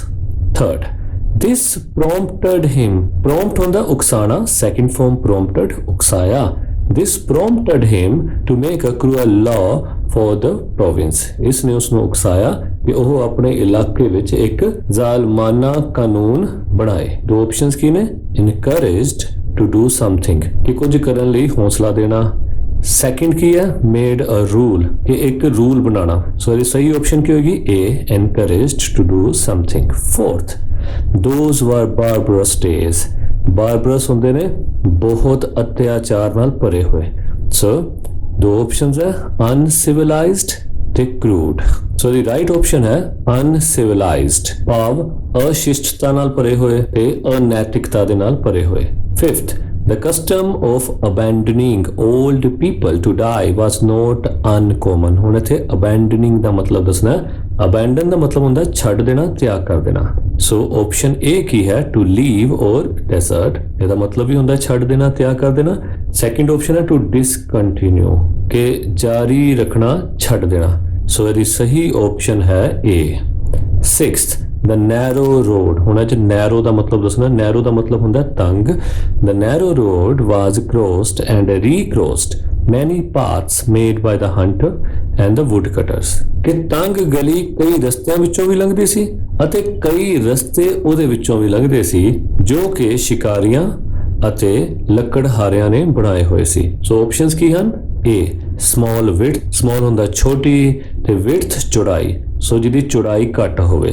बिग ਵੱਡਾ, ਸੋ ਆਪਸ਼ਨ ਏ ਰਾਈਟ ਹੈ। Seventh, she stretched forth her hand, ਉਸਨੇ ਆਪਣੇ ਹੱਥ ਅੱਗੇ ਨੂੰ ਵਧਾਏ and snapped ਅਤੇ ਉਸਨੇ ਤੋੜ ਲਈਆਂ ਕਿ the twigs from bushes, ਝਾੜੀਆਂ ਤੋਂ ਛੋਟੀਆਂ ਛੋਟੀਆਂ ਟਾਹਣੀਆਂ। ਸੋ snapped ਦਾ ਇੱਥੇ ਮਤਲਬ ਹੋਏਗਾ broke।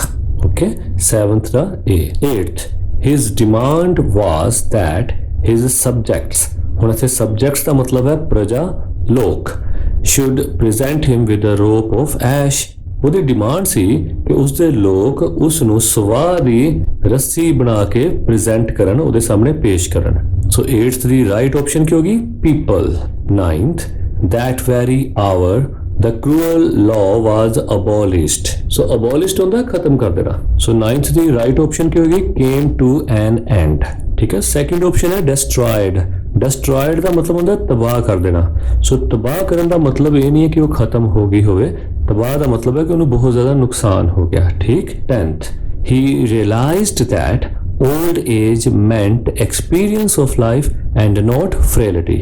ਉਸਨੂੰ ਅਹਿਸਾਸ ਹੋਇਆ ਕਿ ਬੁਢੇਪੇ ਦਾ ਮਤਲਬ ਜ਼ਿੰਦਗੀ ਦਾ ਤਜਰਬਾ ਹੈ, ਨਾ ਕਿ ਸਰੀਰਕ ਕਮਜ਼ੋਰੀ। ਸੋ 10th ਦੀ ਏ ਆਪਸ਼ਨ ਹੈ ਫਿਜ਼ੀਕਲ ਵੀਕਨੈਸ ਤੇ ਬੀ ਹੈ ਸਟਰੈਂਥ। ਫਿਜ਼ੀਕਲ ਵੀਕਨੈਸ ਹੁੰਦਾ ਸਰੀਰਕ ਕਮਜ਼ੋਰੀ ਤੇ ਸਟਰੈਂਥ ਹੁੰਦਾ ਤਾਕਤ। ਸੋ 10th ਦੀ ਰਾਈਟ ਆਪਸ਼ਨ ਕੀ ਹੋਏਗੀ? ਏ। ਐਕਟੀਵਿਟੀ 3rd, ਰੀਅਰੇਂਜ ਦਾ ਸੈਂਟੈਂਸਸ ਗਿਵਨ ਬਿਲੋ ਇਨ ਦਾ ਕਰੈਕਟ ਸੀਕੁਐਂਸ। ਹੁਣ ਨੀਚੇ 8 ਸੈਂਟੈਂਸਸ ਦਿੱਤੇ ਹੋਏ ਨੇ ਪਰ ਸਾਰੇ ਜੰਬਲ ਆਰਡਰ ਵਿੱਚ ਹੈ, ਭਾਵ ਬੇਤਰਤੀਬ। ਇਹਨਾਂ ਦੀ ਤਰਤੀਬ ਠੀਕ ਕਰਨੀ ਹੈ, ਕੋਈ ਅੱਗੇ ਲਿਖਿਆ ਕੋਈ ਪਿੱਛੇ ਲਿਖਿਆ। write the numbers in the given brackets। ਸੋ ਜਿਹੜੀ ਤਰਤੀਬ ਤੇ ਜਿਹੜਾ ਵਾਕ ਹੋਏਗਾ ਆਪਾਂ ਉਹਦੇ ਅੱਗੇ ਉਹੀ ਨੰਬਰ ਲਿਖ ਦੇਣਾ। the first one is done for you। ਸੋ ਜਿਹੜੀ ਪਹਿਲੀ ਲਾਈਨ ਹੈ ਉਹ ਉਹਨੇ ਸਾਡੇ ਵਾਸਤੇ ਕੀਤੀ ਹੋਈ ਹੈ, ਉਹ ਹੈ 4th। ਠੀਕ ਹੈ।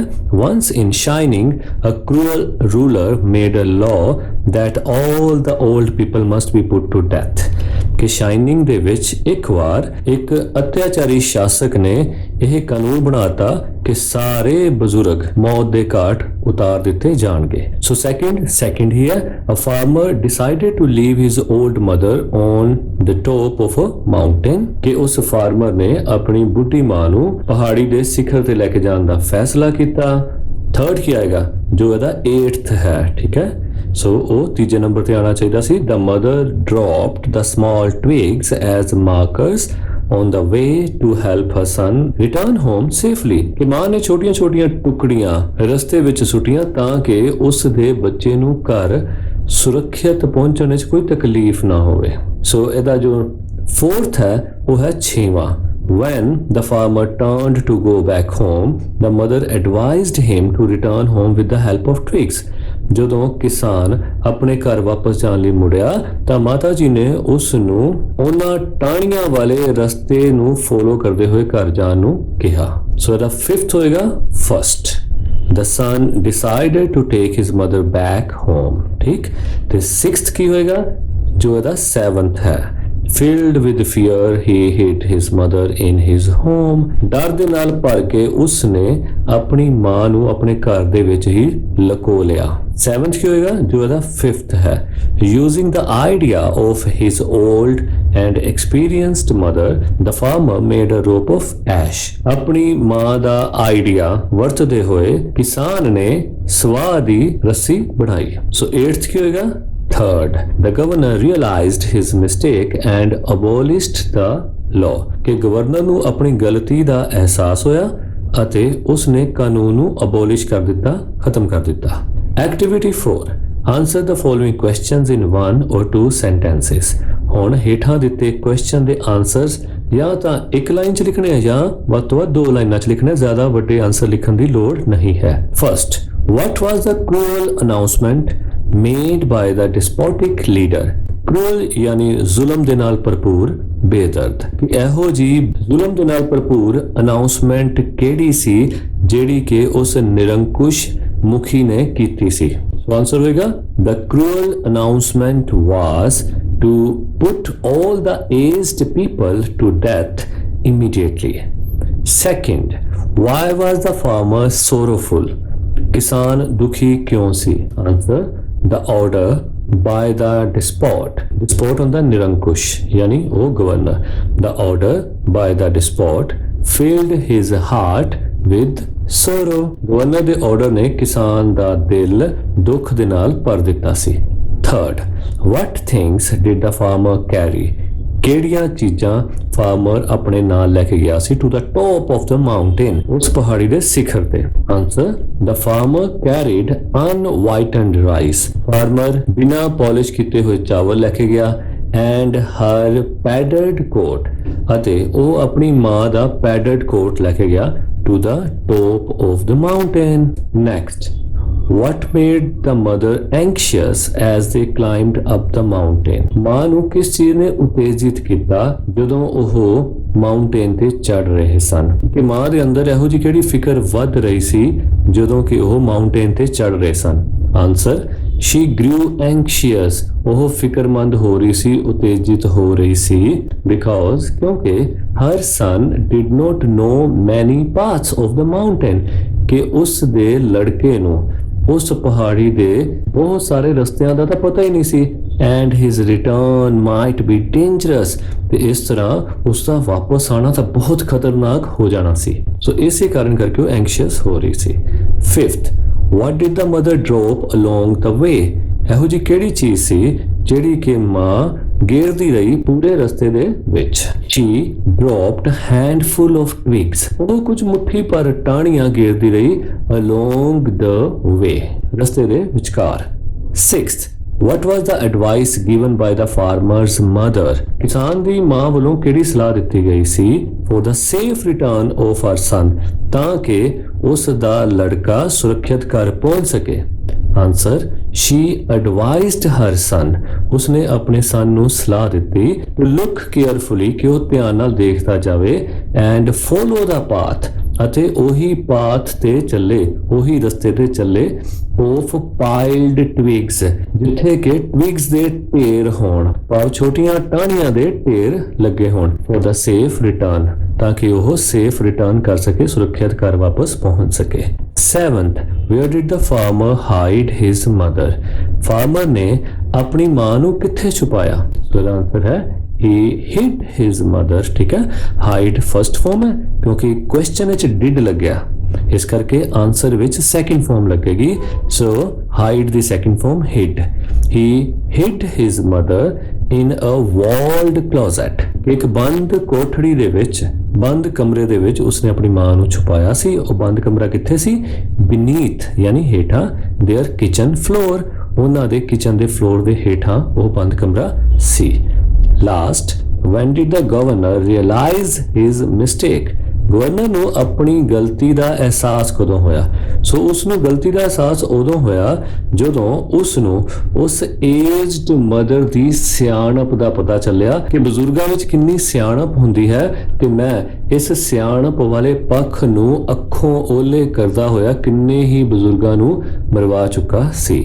ਸੋ ਉਦੋਂ ਉਹਨੂੰ ਆਪਣੀ ਗਲਤੀ ਦਾ ਅਹਿਸਾਸ ਹੋਇਆ। ਆਨਸਰ ਕੀ ਹੋਏਗਾ? Governor realized his mistake. Governor ਨੂੰ ਆਪਣੀ ਗਲਤੀ ਦਾ ਅਹਿਸਾਸ ਹੋਇਆ after witnessing ਹੁੰਦਾ ਗਵਾਹੀ ਭਰਨੀ ਜਾਂ ਸਾਖੀ ਭਰਨੀ, ਠੀਕ ਹੈ। ਜਦੋਂ ਅਸੀਂ ਕੋਈ ਚੀਜ਼ ਆਪਣੀਆਂ ਅੱਖਾਂ ਨਾਲ ਦੇਖ ਲੈਂਦੇ ਆਪਾਂ ਕਹਿੰਦੇ ਅਸੀਂ ਇਸ ਚੀਜ਼ ਦੀ ਗਵਾਹੀ ਭਰਦੇ ਹਾਂ, ਠੀਕ। ਸੋ ਜਦੋਂ ਉਸਨੇ ਆਪਣੀਆਂ ਅੱਖਾਂ ਦੇ ਨਾਲ ਕੀ ਦੇਖਿਆ?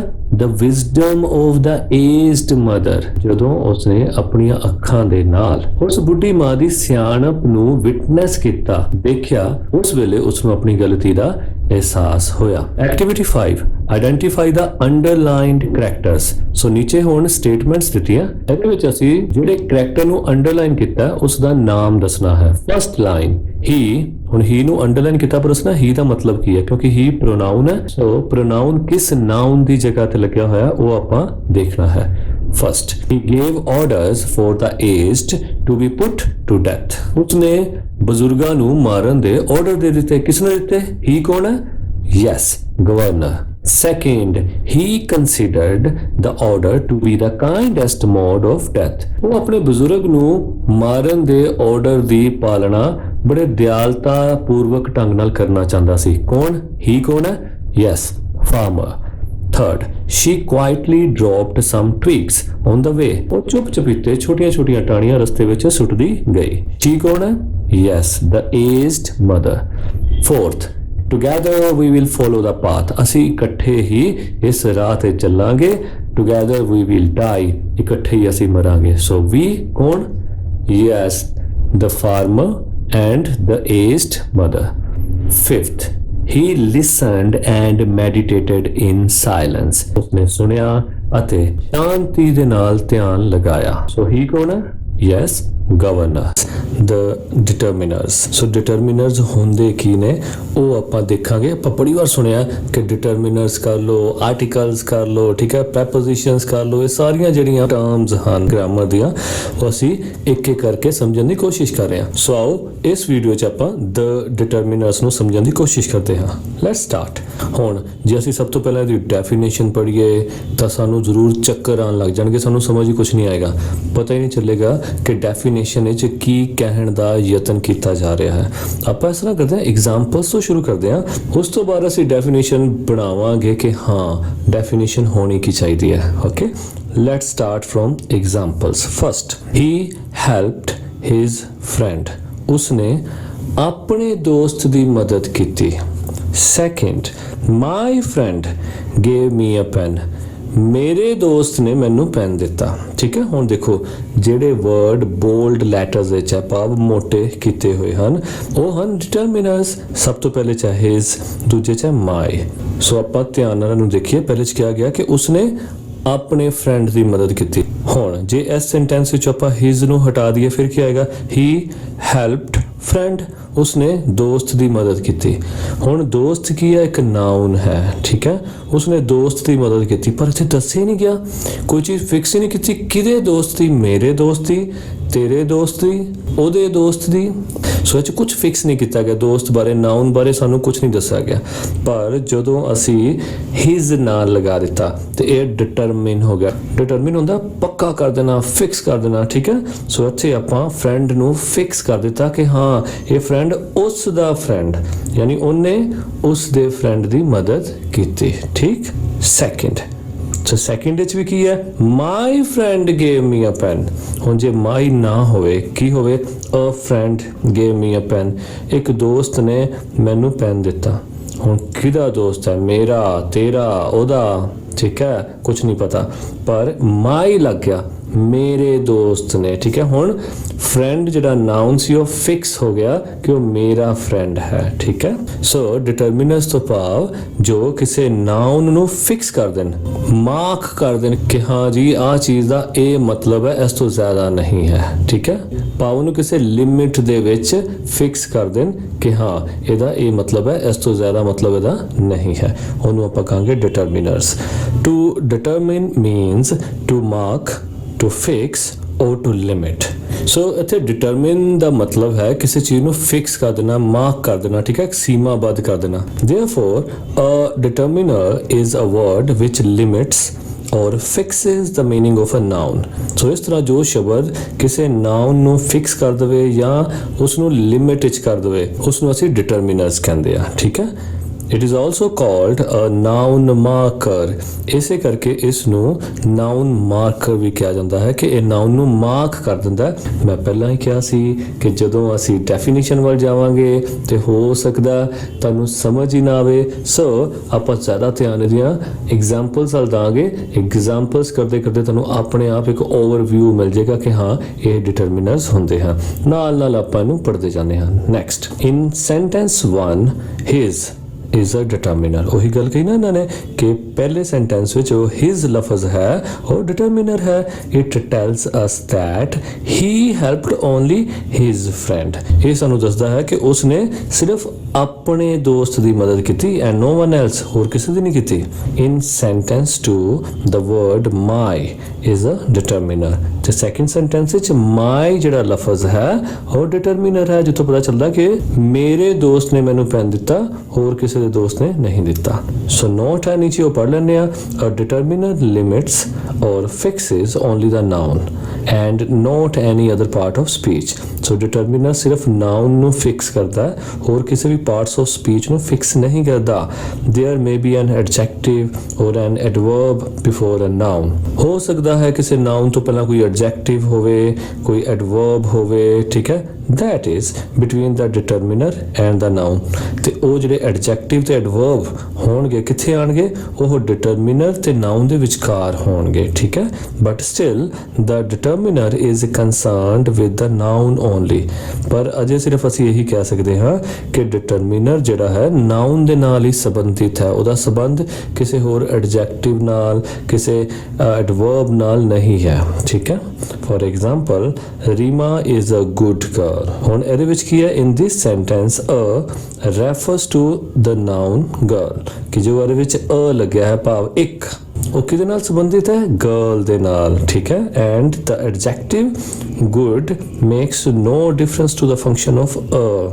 ਸੋ ਜਿਹੜਾ ਐਡਜੈਕਟਿਵ ਗੁੱਡ ਹੈ, ਠੀਕ ਹੈ, ਗੁੱਡ ਇੱਕ ਐਡਜੈਕਟਿਵ ਹੈ ਨਾ, ਕਿ ਰੀਮਾ ਇੱਕ ਚੰਗੀ ਲੜਕੀ ਹੈ। ਸੋ ਅ ਤੇ ਗਰਲ ਦੇ ਵਿਚਕਾਰ ਜੋ ਗੁੱਡ ਐਡਜੈਕਟਿਵ ਲੱਗਿਆ ਹੈ ਉਹਦੇ ਨਾਲ ਕੋਈ ਵੀ ਫਰਕ ਨਹੀਂ ਪਿਆ। ਸੋ ਅ ਦਾ ਸੰਬੰਧ ਸਿੱਧਾ ਗਰਲ ਨਾਲ ਹੈ। ਜਿੱਦਾਂ ਆਪਾਂ ਕਹਿੰਦੇ ਆ Reema is a girl, Reema ਇੱਕ ਲੜਕੀ ਹੈ। ਸੋ ਇੱਥੇ ਅ ਕੀ ਹੋ ਗਿਆ? ਡਿਟਰਮੀਨਰ, ਕਿ ਇੱਕ ਲੜਕੀ, ਕੋਈ ਵੀ ਲੜਕੀ। ਠੀਕ ਹੈ। Reema is a good girl. ਹੁਣ ਅ ਫਿਰ ਵੀ ਗਰਲ ਦੇ ਨਾਲ ਹੀ ਆਇਆ। ਸੋ ਗੁੱਡ ਜਿਹੜਾ ਸੀ ਉਹ ਐਡਜੈਕਟਿਵ ਨਾਲ ਜੁੜ ਗਿਆ, ਪਰ ਅ ਤੇ ਗਰਲ ਦਾ ਸੰਬੰਧ ਉਸੇ ਤਰ੍ਹਾਂ ਹੀ ਰਹੇਗਾ। ਸੋ ਇੱਥੇ ਮੈਂ ਇੱਕ ਹੋਰ ਗੱਲ ਵੀ ਕਲੀਅਰ ਕਰਾਂਗਾ ਕਿ ਜੋ ਵਰਡ ਹੈ ਨਾ ਅ, ਉਸ ਦਾ ਮਤਲਬ ਹੁੰਦਾ ਇੱਕ। ਇੱਕ ਵਰਡ ਹੋਰ ਹੁੰਦਾ ਐਨ, ਉਹਦਾ ਮਤਲਬ ਵੀ ਇੱਕ। ਇੱਕ ਵਰਡ ਹੋਰ ਹੁੰਦਾ ਦ, ਉਹਦਾ ਮਤਲਬ ਵੀ ਇੱਕ। ਠੀਕ।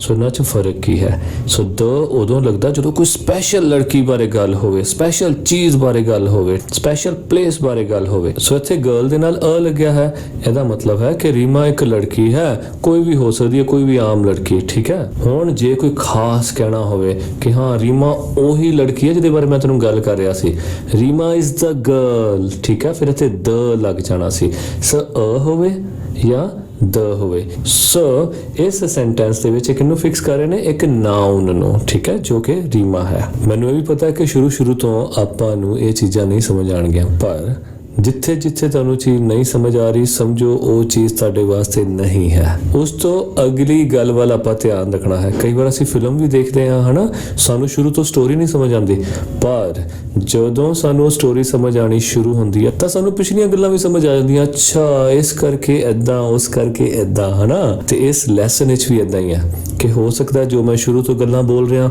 ਤੁਹਾਨੂੰ ਨਾ ਸਮਝ ਆਣ, ਹਾਂ, ਪਰ ਜਿਉਂ ਤੁਸੀਂ ਸਾਰਾ ਲੈਸਨ ਸੁਣਦੇ ਜਾਓਗੇ ਇਹ ਸਾਰੀਆਂ ਗੱਲਾਂ ਜਦੋਂ ਤੁਸੀਂ ਦੁਬਾਰਾ ਸੁਣੋਗੇ ਫਿਰ ਤੁਹਾਨੂੰ ਉਹਦੇ ਬਾਰੇ ਜ਼ਿਆਦਾ ਕਲੈਰਿਟੀ ਹੋ ਜਾਏਗੀ। ਚਲੋ ਹੁਣ ਆਪਾਂ ਅੱਗੇ ਪੜ੍ਹਦੇ ਹਾਂ। Kinds of ਡਿਟਰਮੀਨਰਸ। ਡਿਟਰਮੀਨਰਸ ਕਿੰਨੀ ਤਰ੍ਹਾਂ ਦੇ ਹੁੰਦੇ ਹਨ, ਕਿਸਮਾਂ। So there are 5 types of determiners. ਇਹ 5 ਤਰ੍ਹਾਂ ਦੇ ਹੁੰਦੇ ਹਨ।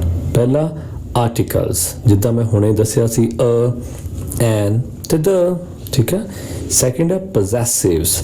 ਪੋਜੈਸਿਵਸ ਜਦੋਂ ਆਪਾਂ ਕਿਸੇ ਦੇ ਕੋਈ ਅਧਿਕਾਰ ਸ਼ੋ ਕਰੀਏ ਕਿ ਇਹ ਮੇਰਾ, ਇਹ ਤੇਰਾ, ਇਹ ਉਸ ਦਾ, ਇਹ ਉਹਨਾਂ ਦਾ, ਇਹ ਇਹਦਾ, ਉਹਦਾ, ਉਹਨੂੰ ਕਹਿੰਦੇ ਨੇ ਪੋਜੈਸਿਵਸ। ਸੋ ਵੀ ਡਿਟਰਮੀਨਰਸ ਹੁੰਦੇ ਨੇ, ਜਿੱਦਾਂ my, our, your, his, her, their, its. Okay. Third है numerals.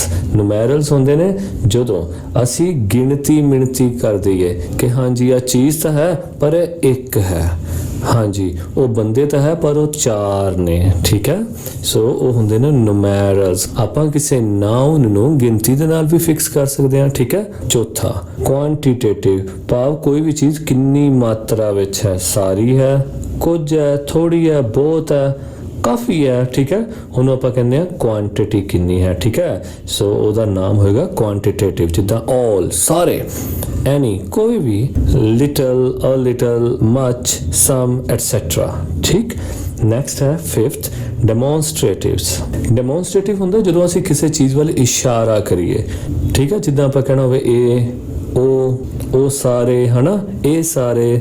ਸੋ ਜਿਸ ਤਰ੍ਹਾਂ ਇੰਗਲਿਸ਼ 'ਚ ਆਪਾਂ ਕਹਾਂਗੇ this, that, these, those, ਠੀਕ ਹੈ।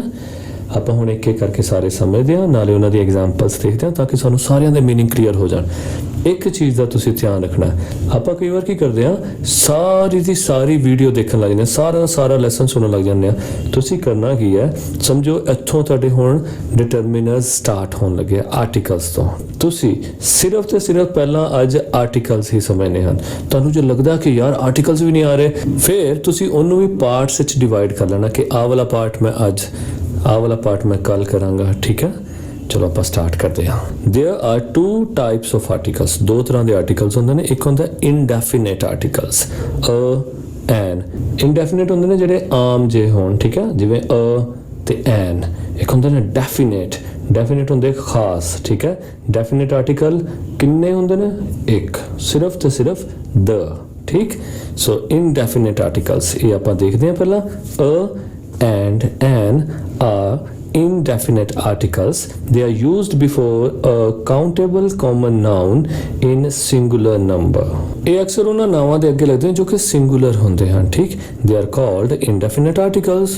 ਤੇ ਉਹਨਾਂ ਨੂੰ indefinite articles ਕਿਹਾ ਜਾਂਦਾ ਹੈ because they are used with indefinite names, ਕਿਉਂਕਿ ਉਹ ਆਮ ਨਾਵਾਂ ਦੇ ਨਾਲ ਲੱਗਦੇ ਹਨ, ਜਿਸ ਤਰ੍ਹਾਂ a boy, a pencil, an apple, etc, ਠੀਕ। ਸੋ ਆਓ ਆਪਾਂ ਦੇਖਦੇ ਹਾਂ ਇਹ ਯੂਜ਼ ਕਿੱਥੇ ਹੁੰਦੇ ਹਨ। Use of a and an.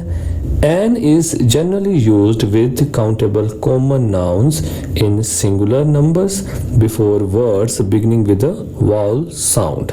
An ਦੀ ਵਰਤੋਂ ਆਮ ਕਰਕੇ ਇੱਕ ਵਚਨ ਵਾਲੇ ਆਮ ਨਾਵਾਂ ਦੇ ਨਾਲ ਹੁੰਦੀ ਹੈ ਜਿਹੜੇ ਕਿ ਵਾਵਲ ਸਾਊਂਡ ਦੇ ਨਾਲ ਸ਼ੁਰੂ ਹੁੰਦੇ ਹਨ, ਠੀਕ ਹੈ। ਵਾਵਲ ਦੇ ਨਾਲ ਨਹੀਂ। ਵਾਵਲ ਤਾਂ ਹੁੰਦੇ ਨੇ A, E, I, O, U, ਪਰ ਉਹਨਾਂ ਦੀ ਸਾਊਂਡ ਕਿਹੜੀ ਹੁੰਦੀ ਹੈ?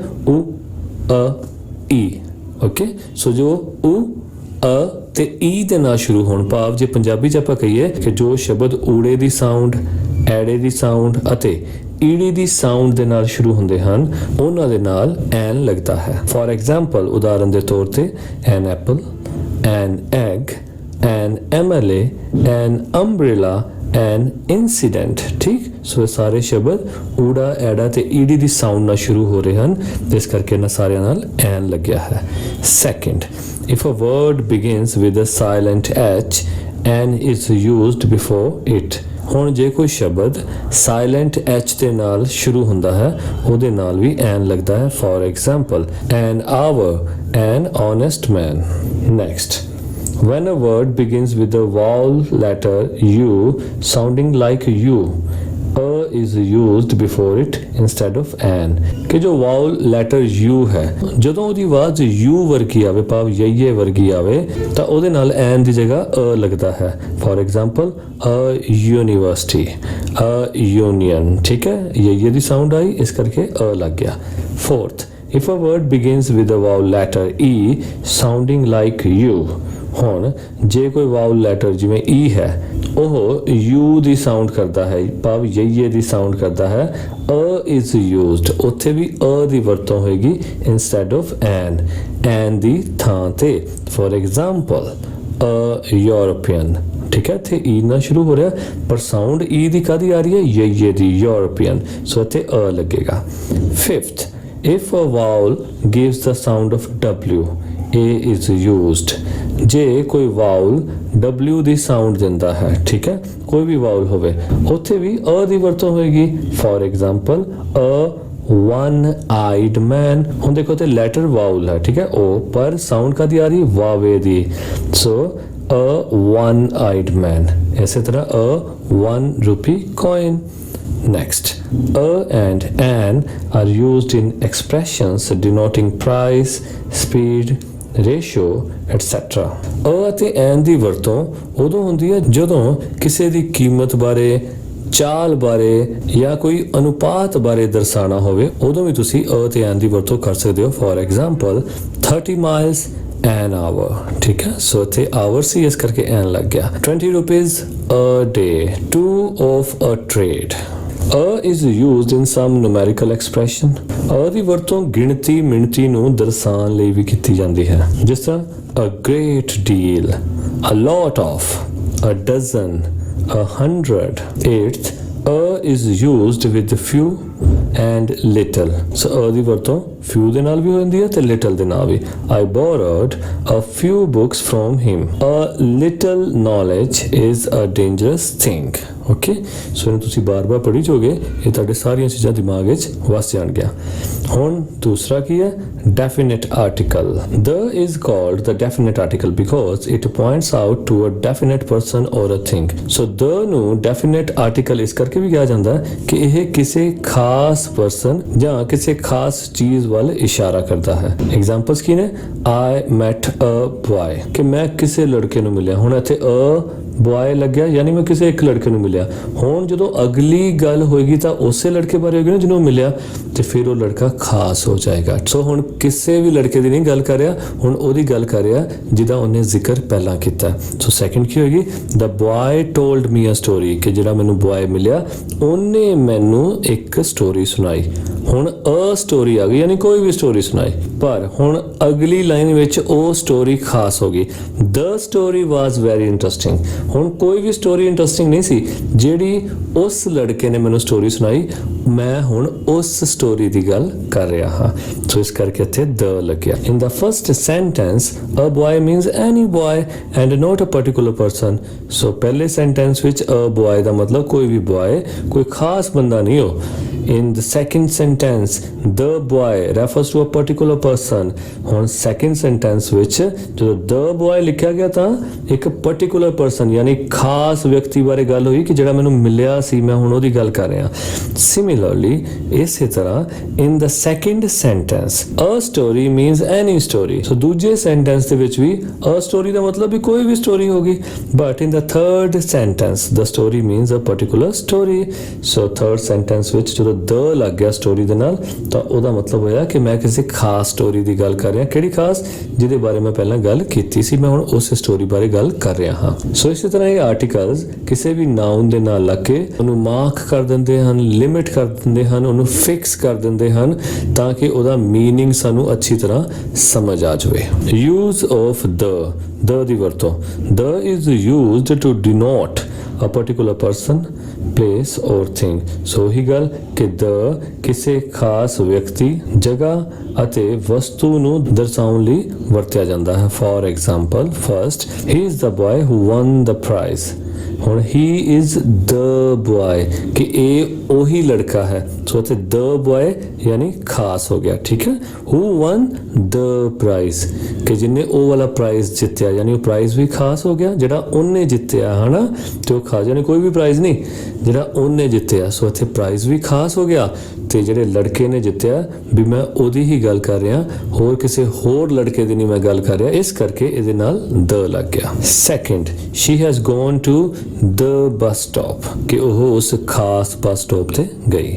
the is used when a person, place or thing has already been mentioned. the ਉਦੋਂ ਵਰਤਿਆ ਜਾਂਦਾ ਹੈ ਜਦੋਂ ਕਿਸੇ ਵਿਅਕਤੀ, ਵਸਤੂ ਜਾਂ ਚੀਜ਼ ਬਾਰੇ ਪਹਿਲਾਂ ਤੋਂ ਗੱਲ ਕੀਤੀ ਗਈ ਹੋਵੇ, ਤੇ ਜਦੋਂ ਅਸੀਂ ਉਸ ਪਰਸਨ, ਪਲੇਸ ਤੇ ਥਿੰਗ ਬਾਰੇ ਦੁਬਾਰਾ ਗੱਲ ਕਰਾਂਗੇ ਤਾਂ ਉਹਦੇ ਨਾਲ ਦ ਲਗਾ ਕੇ ਗੱਲ ਕਰਾਂਗੇ ਕਿਉਂਕਿ ਹੁਣ ਉਹ ਖਾਸ ਹੋ ਗਈ. ਠੀਕ.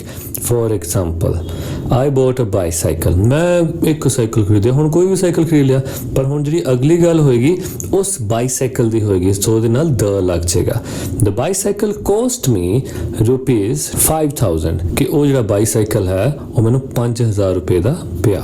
The is used to denote the whole class or community. ਹੁਣ the ਜਿੱਥੇ ਕਿਸੇ ਖਾਸ ਵਿਅਕਤੀ ਨਾਲ ਲੱਗਦਾ।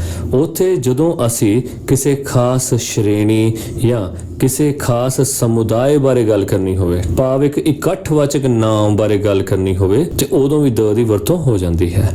For example, the horse runs fast। ਹੁਣ ਇੱਥੇ ਜਦੋਂ ਦ ਹਾਰਸ ਆ ਗਿਆ, ਇਹਦਾ ਮਤਲਬ ਸਾਰੇ ਹਾਰਸਿਸ ਦੀ ਗੱਲ ਕੀਤੀ ਗਈ ਹੈ ਕਿ ਜੋ ਹਾਰਸ ਜਾਨਵਰ ਹੈ ਉਹ ਤੇਜ਼ ਦੌੜਦਾ ਹੈ। ਸੋ ਇੱਥੇ ਇਹਦਾ ਮਤਲਬ ਇਹ ਨਹੀਂ ਹੈ ਕਿ ਇੱਕ ਹਾਰਸ ਤੇਜ਼ ਦੌੜਦਾ ਹੈ। ਦ ਹਾਰਸ ਦਾ ਮਤਲਬ ਕਿ ਹਾਰਸ ਦੀ ਪੂਰੀ ਜਾਤੀ। ਸਪੈਸ਼ਲ ਯੂਜ਼ ਆਫ ਦ, ਹੁਣ ਦ ਕਈ ਜਗ੍ਹਾ ਤੇ ਖਾਸ ਤੌਰ ਤੇ ਯੂਜ਼ ਹੁੰਦਾ ਹੈ। ਕਿੱਥੇ?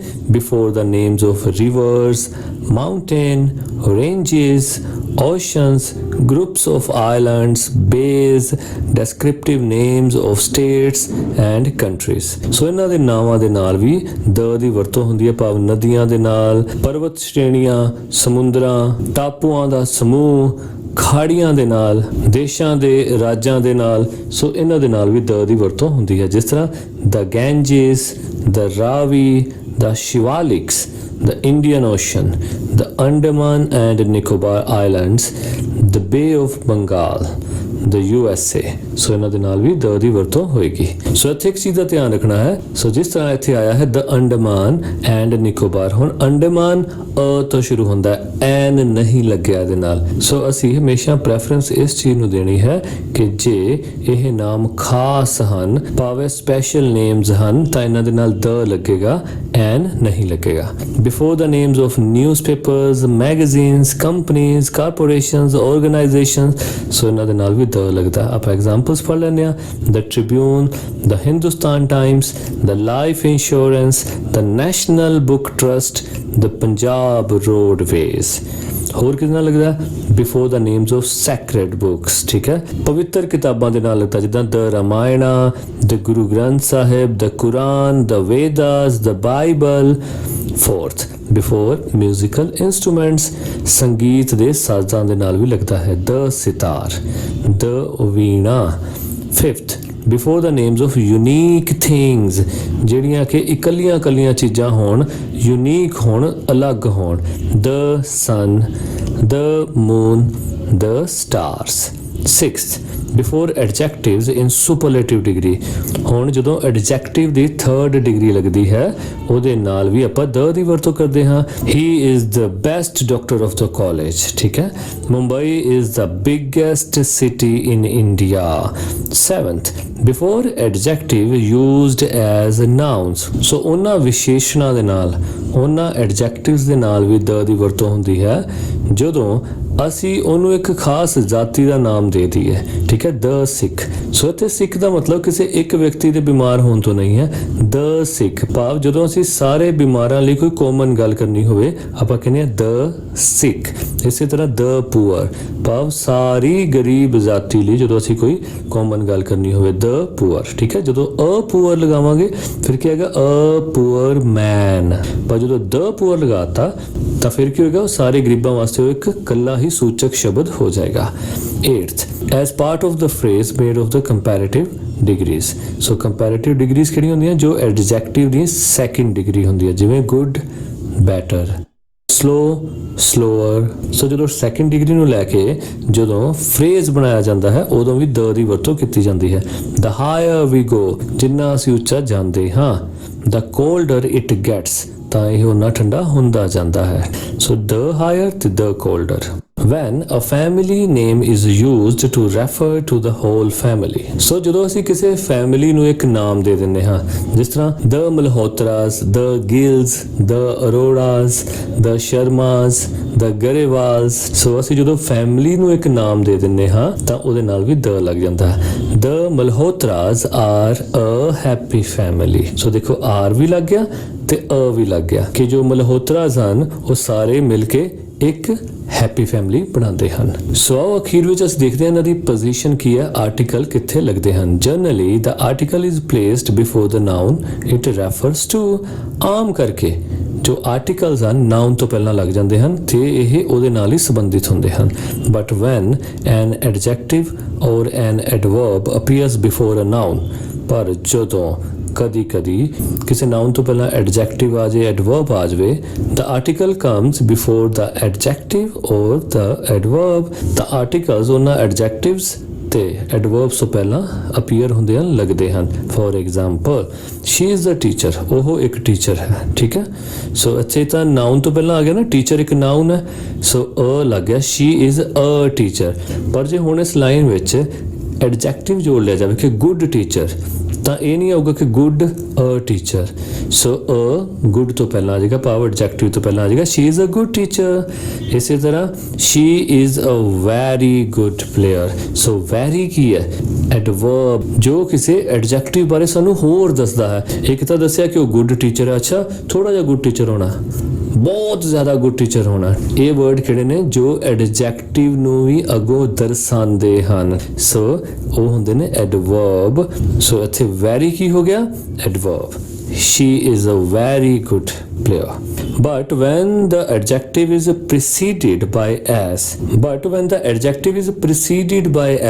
ਪਰ ਜਦੋਂ ਕਿਸੇ ਐਡਜੈਕਟਿਵ ਦੇ ਅੱਗੇ as ਲੱਗਿਆ ਹੁੰਦਾ ਜਾਂ so ਲੱਗਿਆ ਹੁੰਦਾ ਜਾਂ to ਲੱਗਿਆ ਹੁੰਦਾ and how ਜਾਂ how ਲੱਗਿਆ ਹੁੰਦਾ, the article is used between the noun and the adjective। ਤਾਂ ਉਹੀ ਆਰਟੀਕਲ ਨਾउन ਅਤੇ ਐਡਜੈਕਟਿਵ ਦੇ ਵਿਚਕਾਰ ਆ ਜਾਂਦਾ। For example so beautiful a house। ਹੁਣ ਦੇਖੋ ਆਣਾ ਤਾਂ ਚੱਲਿਆ ਸੀ a beautiful house, ਹਨਾ, ਪਰ ਕਿਉਂਕਿ ਹੁਣ so ਲੱਗ ਗਿਆ ਇਸ ਕਰਕੇ ਇਹ ਨਹੀਂ ਕਿ so a beautiful house, ਫਿਰ ਕੀ ਲੱਗਿਆ so beautiful a house। ਇਸੇ ਤਰ੍ਹਾਂ ਆਪਾਂ ਕਹਿੰਦੇ ਆ a hot day, ਇੱਕ ਗਰਮ ਦਿਨ, ਤੇ ਜੇ to ਲਗਾ ਦਈਏ ਕਿ ਬਹੁਤ ਜ਼ਿਆਦਾ, ਫਿਰ ਕੀ ਆਏਗਾ too hot a day। When the noun is preceded by such, ਕਿ ਜਦੋਂ ਇੱਕ ਨਾਮ ਦੇ ਅੱਗੇ ਸੱਚ ਲੱਗ ਜਾਂਦਾ ਹੈ, both ਲੱਗ ਜਾਂਦਾ ਹੈ and all। ਸੱਚ ਹੁੰਦਾ ਅਜਿਹਾ, both ਹੁੰਦਾ ਦੋਨੋਂ, all ਹੁੰਦਾ ਸਾਰੇ। ਕਿ ਜਦੋਂ ਕਿਸੇ ਨਾਮ ਦੇ ਅੱਗੇ ਸੱਚ ਵਰਡ, both ਜਾਂ all ਲੱਗ ਜਾਂਦਾ ਹੈ, the article is placed after them।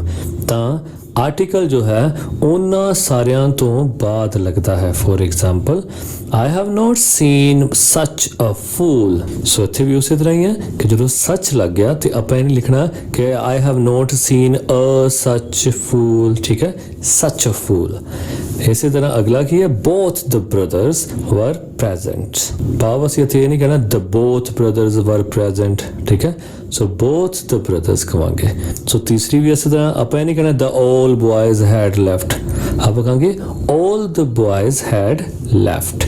ਕੁਝ ਇਸ ਦੀਆਂ ਅਗਲੀਆਂ ਟਾਈਪਸ ਬਾਰੇ ਜਾਣਕਾਰੀ ਹਾਸਲ ਕਰਦੇ ਹਾਂ। ਸੋ ਨੈਕਸਟ ਹੈ ਪੋਜੈਸਿਵਸ। ਜਿੱਦਾਂ ਮੈਂ ਤੁਹਾਨੂੰ ਪਹਿਲਾਂ ਕਿਹਾ ਸੀ ਕਿ ਪੋਜੈਸਿਵਸ ਦਾ ਮਤਲਬ ਹੁੰਦਾ ਕਿਸੇ ਤੇ ਆਪਣਾ ਅਧਿਕਾਰ ਦਿਖਾਣਾ ਕਿ ਆ ਮੇਰਾ, ਆ ਤੇਰਾ, ਇਹ ਸਾਡਾ, ਇਹ ਉਹਦਾ। ਸੋ ਪੜ੍ਹਦੇ ਹਾਂ ਕਿ ਇੱਥੇ ਕੀ ਲਿਖਿਆ।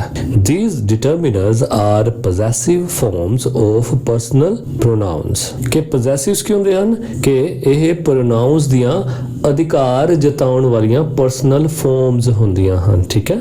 They can be used both before singular and plural nouns। ਇਹ ਇੱਕ ਵਚਨ ਅਤੇ ਬਹੁਵਚਨ ਨਾਵਾਂ ਤੋਂ ਪਹਿਲਾਂ ਵਰਤੇ ਜਾ ਸਕਦੇ ਹਨ। ਫੋਰ ਐਗਜ਼ਾਮਪਲ ਉਦਾਹਰਨ ਦੇ ਤੌਰ ਤੇ ਫਸਟ ਕੀ ਹੈ?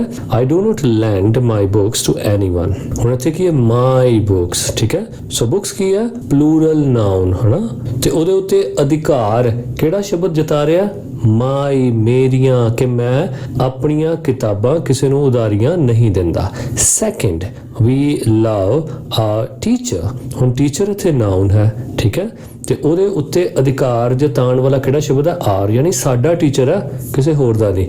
ਸੋ we love our teacher। Third one should do one's duty, ਕਿ ਹਰ ਇੱਕ ਨੂੰ ਆਪਣੀ ਆਪਣੀ ਡਿਊਟੀ ਕਰਨੀ ਚਾਹੀਦੀ ਹੈ। ਸੋ ਇੱਥੇ ਕੀ ਹੈ? one's, ਠੀਕ ਹੈ। Fourth my mother is a doctor।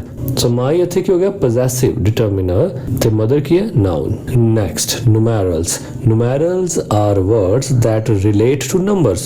ਸੋ ਇਹਦੇ ਜਿਸ ਤਰ੍ਹਾਂ ਨਾਮ ਤੋਂ ਹੀ ਕਲੀਅਰ ਹੁੰਦਾ ਹੈ, numerals ਤੋਂ ਭਾਵ ਹੈ ਅੰਕਾਂ ਦੇ ਨਾਲ ਸੰਬੰਧ ਰੱਖਣ ਵਾਲਾ। there are 3 types of numerals। 3 ਤਰ੍ਹਾਂ ਦੇ numerals ਹੁੰਦੇ ਹਨ। ਫਸਟ ਕੀ ਹੈ? definite numerals। they refer to a definite or exact number, ਕਿ ਉਹ ਵਾਲੇ determiner ਜੋ ਸਾਨੂੰ exact number ਦੱਸਣ, ਪੱਕਾ ਨੰਬਰ ਵੀ ਹਾਂ ਇਹੀ ਹੈ। the definite numerals are further divided into 2 kinds। ਤੇ ਜਿਹੜੇ definite numerals ਹੁੰਦੇ ਉਹ ਅੱਗੇ 2 ਹੋਰ ਭਾਗਾਂ ਚ ਵੰਡੇ ਹੁੰਦੇ ਹਨ। ਸੋ ਫਸਟ ਕੀ ਹੈ? cardinals ਤੇ other ordinals। ਸੋ cardinals ਕਿਹੜੇ ਹੁੰਦੇ ਨੇ? 1 2 3 5 etc. ठीक, these words can be used before nouns which are countable. So ਇਹ determiners ਉਹਨਾਂ ਨਾਵਾਂ ਤੋਂ ਪਹਿਲਾਂ ਵਰਤੇ ਜਾਂਦੇ ਹਨ ਜੋ ਕਿ ਗਿਣੇ ਜਾ ਸਕਦੇ ਹਨ। ਕਿਸ ਤਰ੍ਹਾਂ? ਫਸਟ ਹੈ please bring 1 pen for me. ਹੁਣ ਪੈਨ ਗਿਣਿਆ ਜਾ ਸਕਦਾ, ਇਸ ਕਰਕੇ ਉੱਥੇ 1 ਲਗਾਤਾ, 1 pen for me. Second, he gave him 10 coins. So 10 coins से गिने जा सकते हैं, ठीक है। दूसरा पार्ट है ordinals. Ordinals किहड़े होंदे ने? First, second, third, etc. These words are used to indicate order. So ਇਹ ਤਰਤੀਬ ਨੂੰ ਦਿਖਾਉਂਦੇ ਹਨ, ਠੀਕ ਹੈ, ਵੀ ਆਹ ਤਰਤੀਬ ਹੈ। So ਪਹਿਲਾ ਕੀ ਆ ਜਾਏਗਾ? The first book was very boring. ਕਿ ਜਿਹੜੀ ਪਹਿਲੀ ਕਿਤਾਬ ਸੀ ਉਹ ਬੜੀ boring C. Second, he was the last man to come.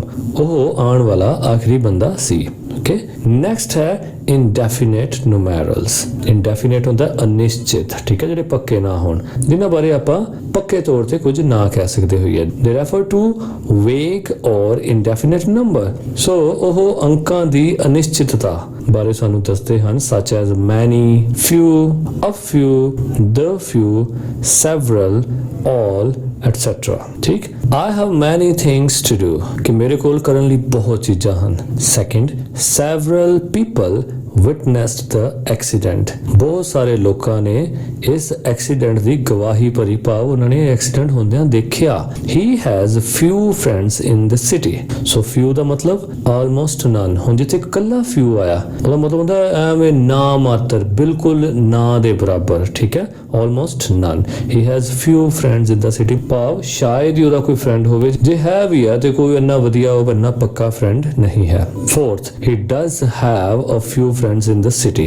ਹੁਣ ਇੱਥੇ ਹੈਗਾ a few, ਯਾਨੀ a small number, ਭਾਵ ਥੋੜੀ ਗਿਣਤੀ ਵਿੱਚ ਉਹ ਹੈਗੇ ਹਨ। ਸੋ ਇੱਥੇ ਪੋਜ਼ਿਟਿਵ ਸਾਈਨ ਹੈ। ਸੋ ਜਿੱਥੇ few ਕੱਲਾ ਆ ਜਾਂਦਾ ਉਹ ਨੈਗੇਟਿਵ ਸਾਈਨ ਹੋ ਜਾਂਦਾ ਕਿ ਨਾ ਮਾਤਰ ਹੀ ਹਨ।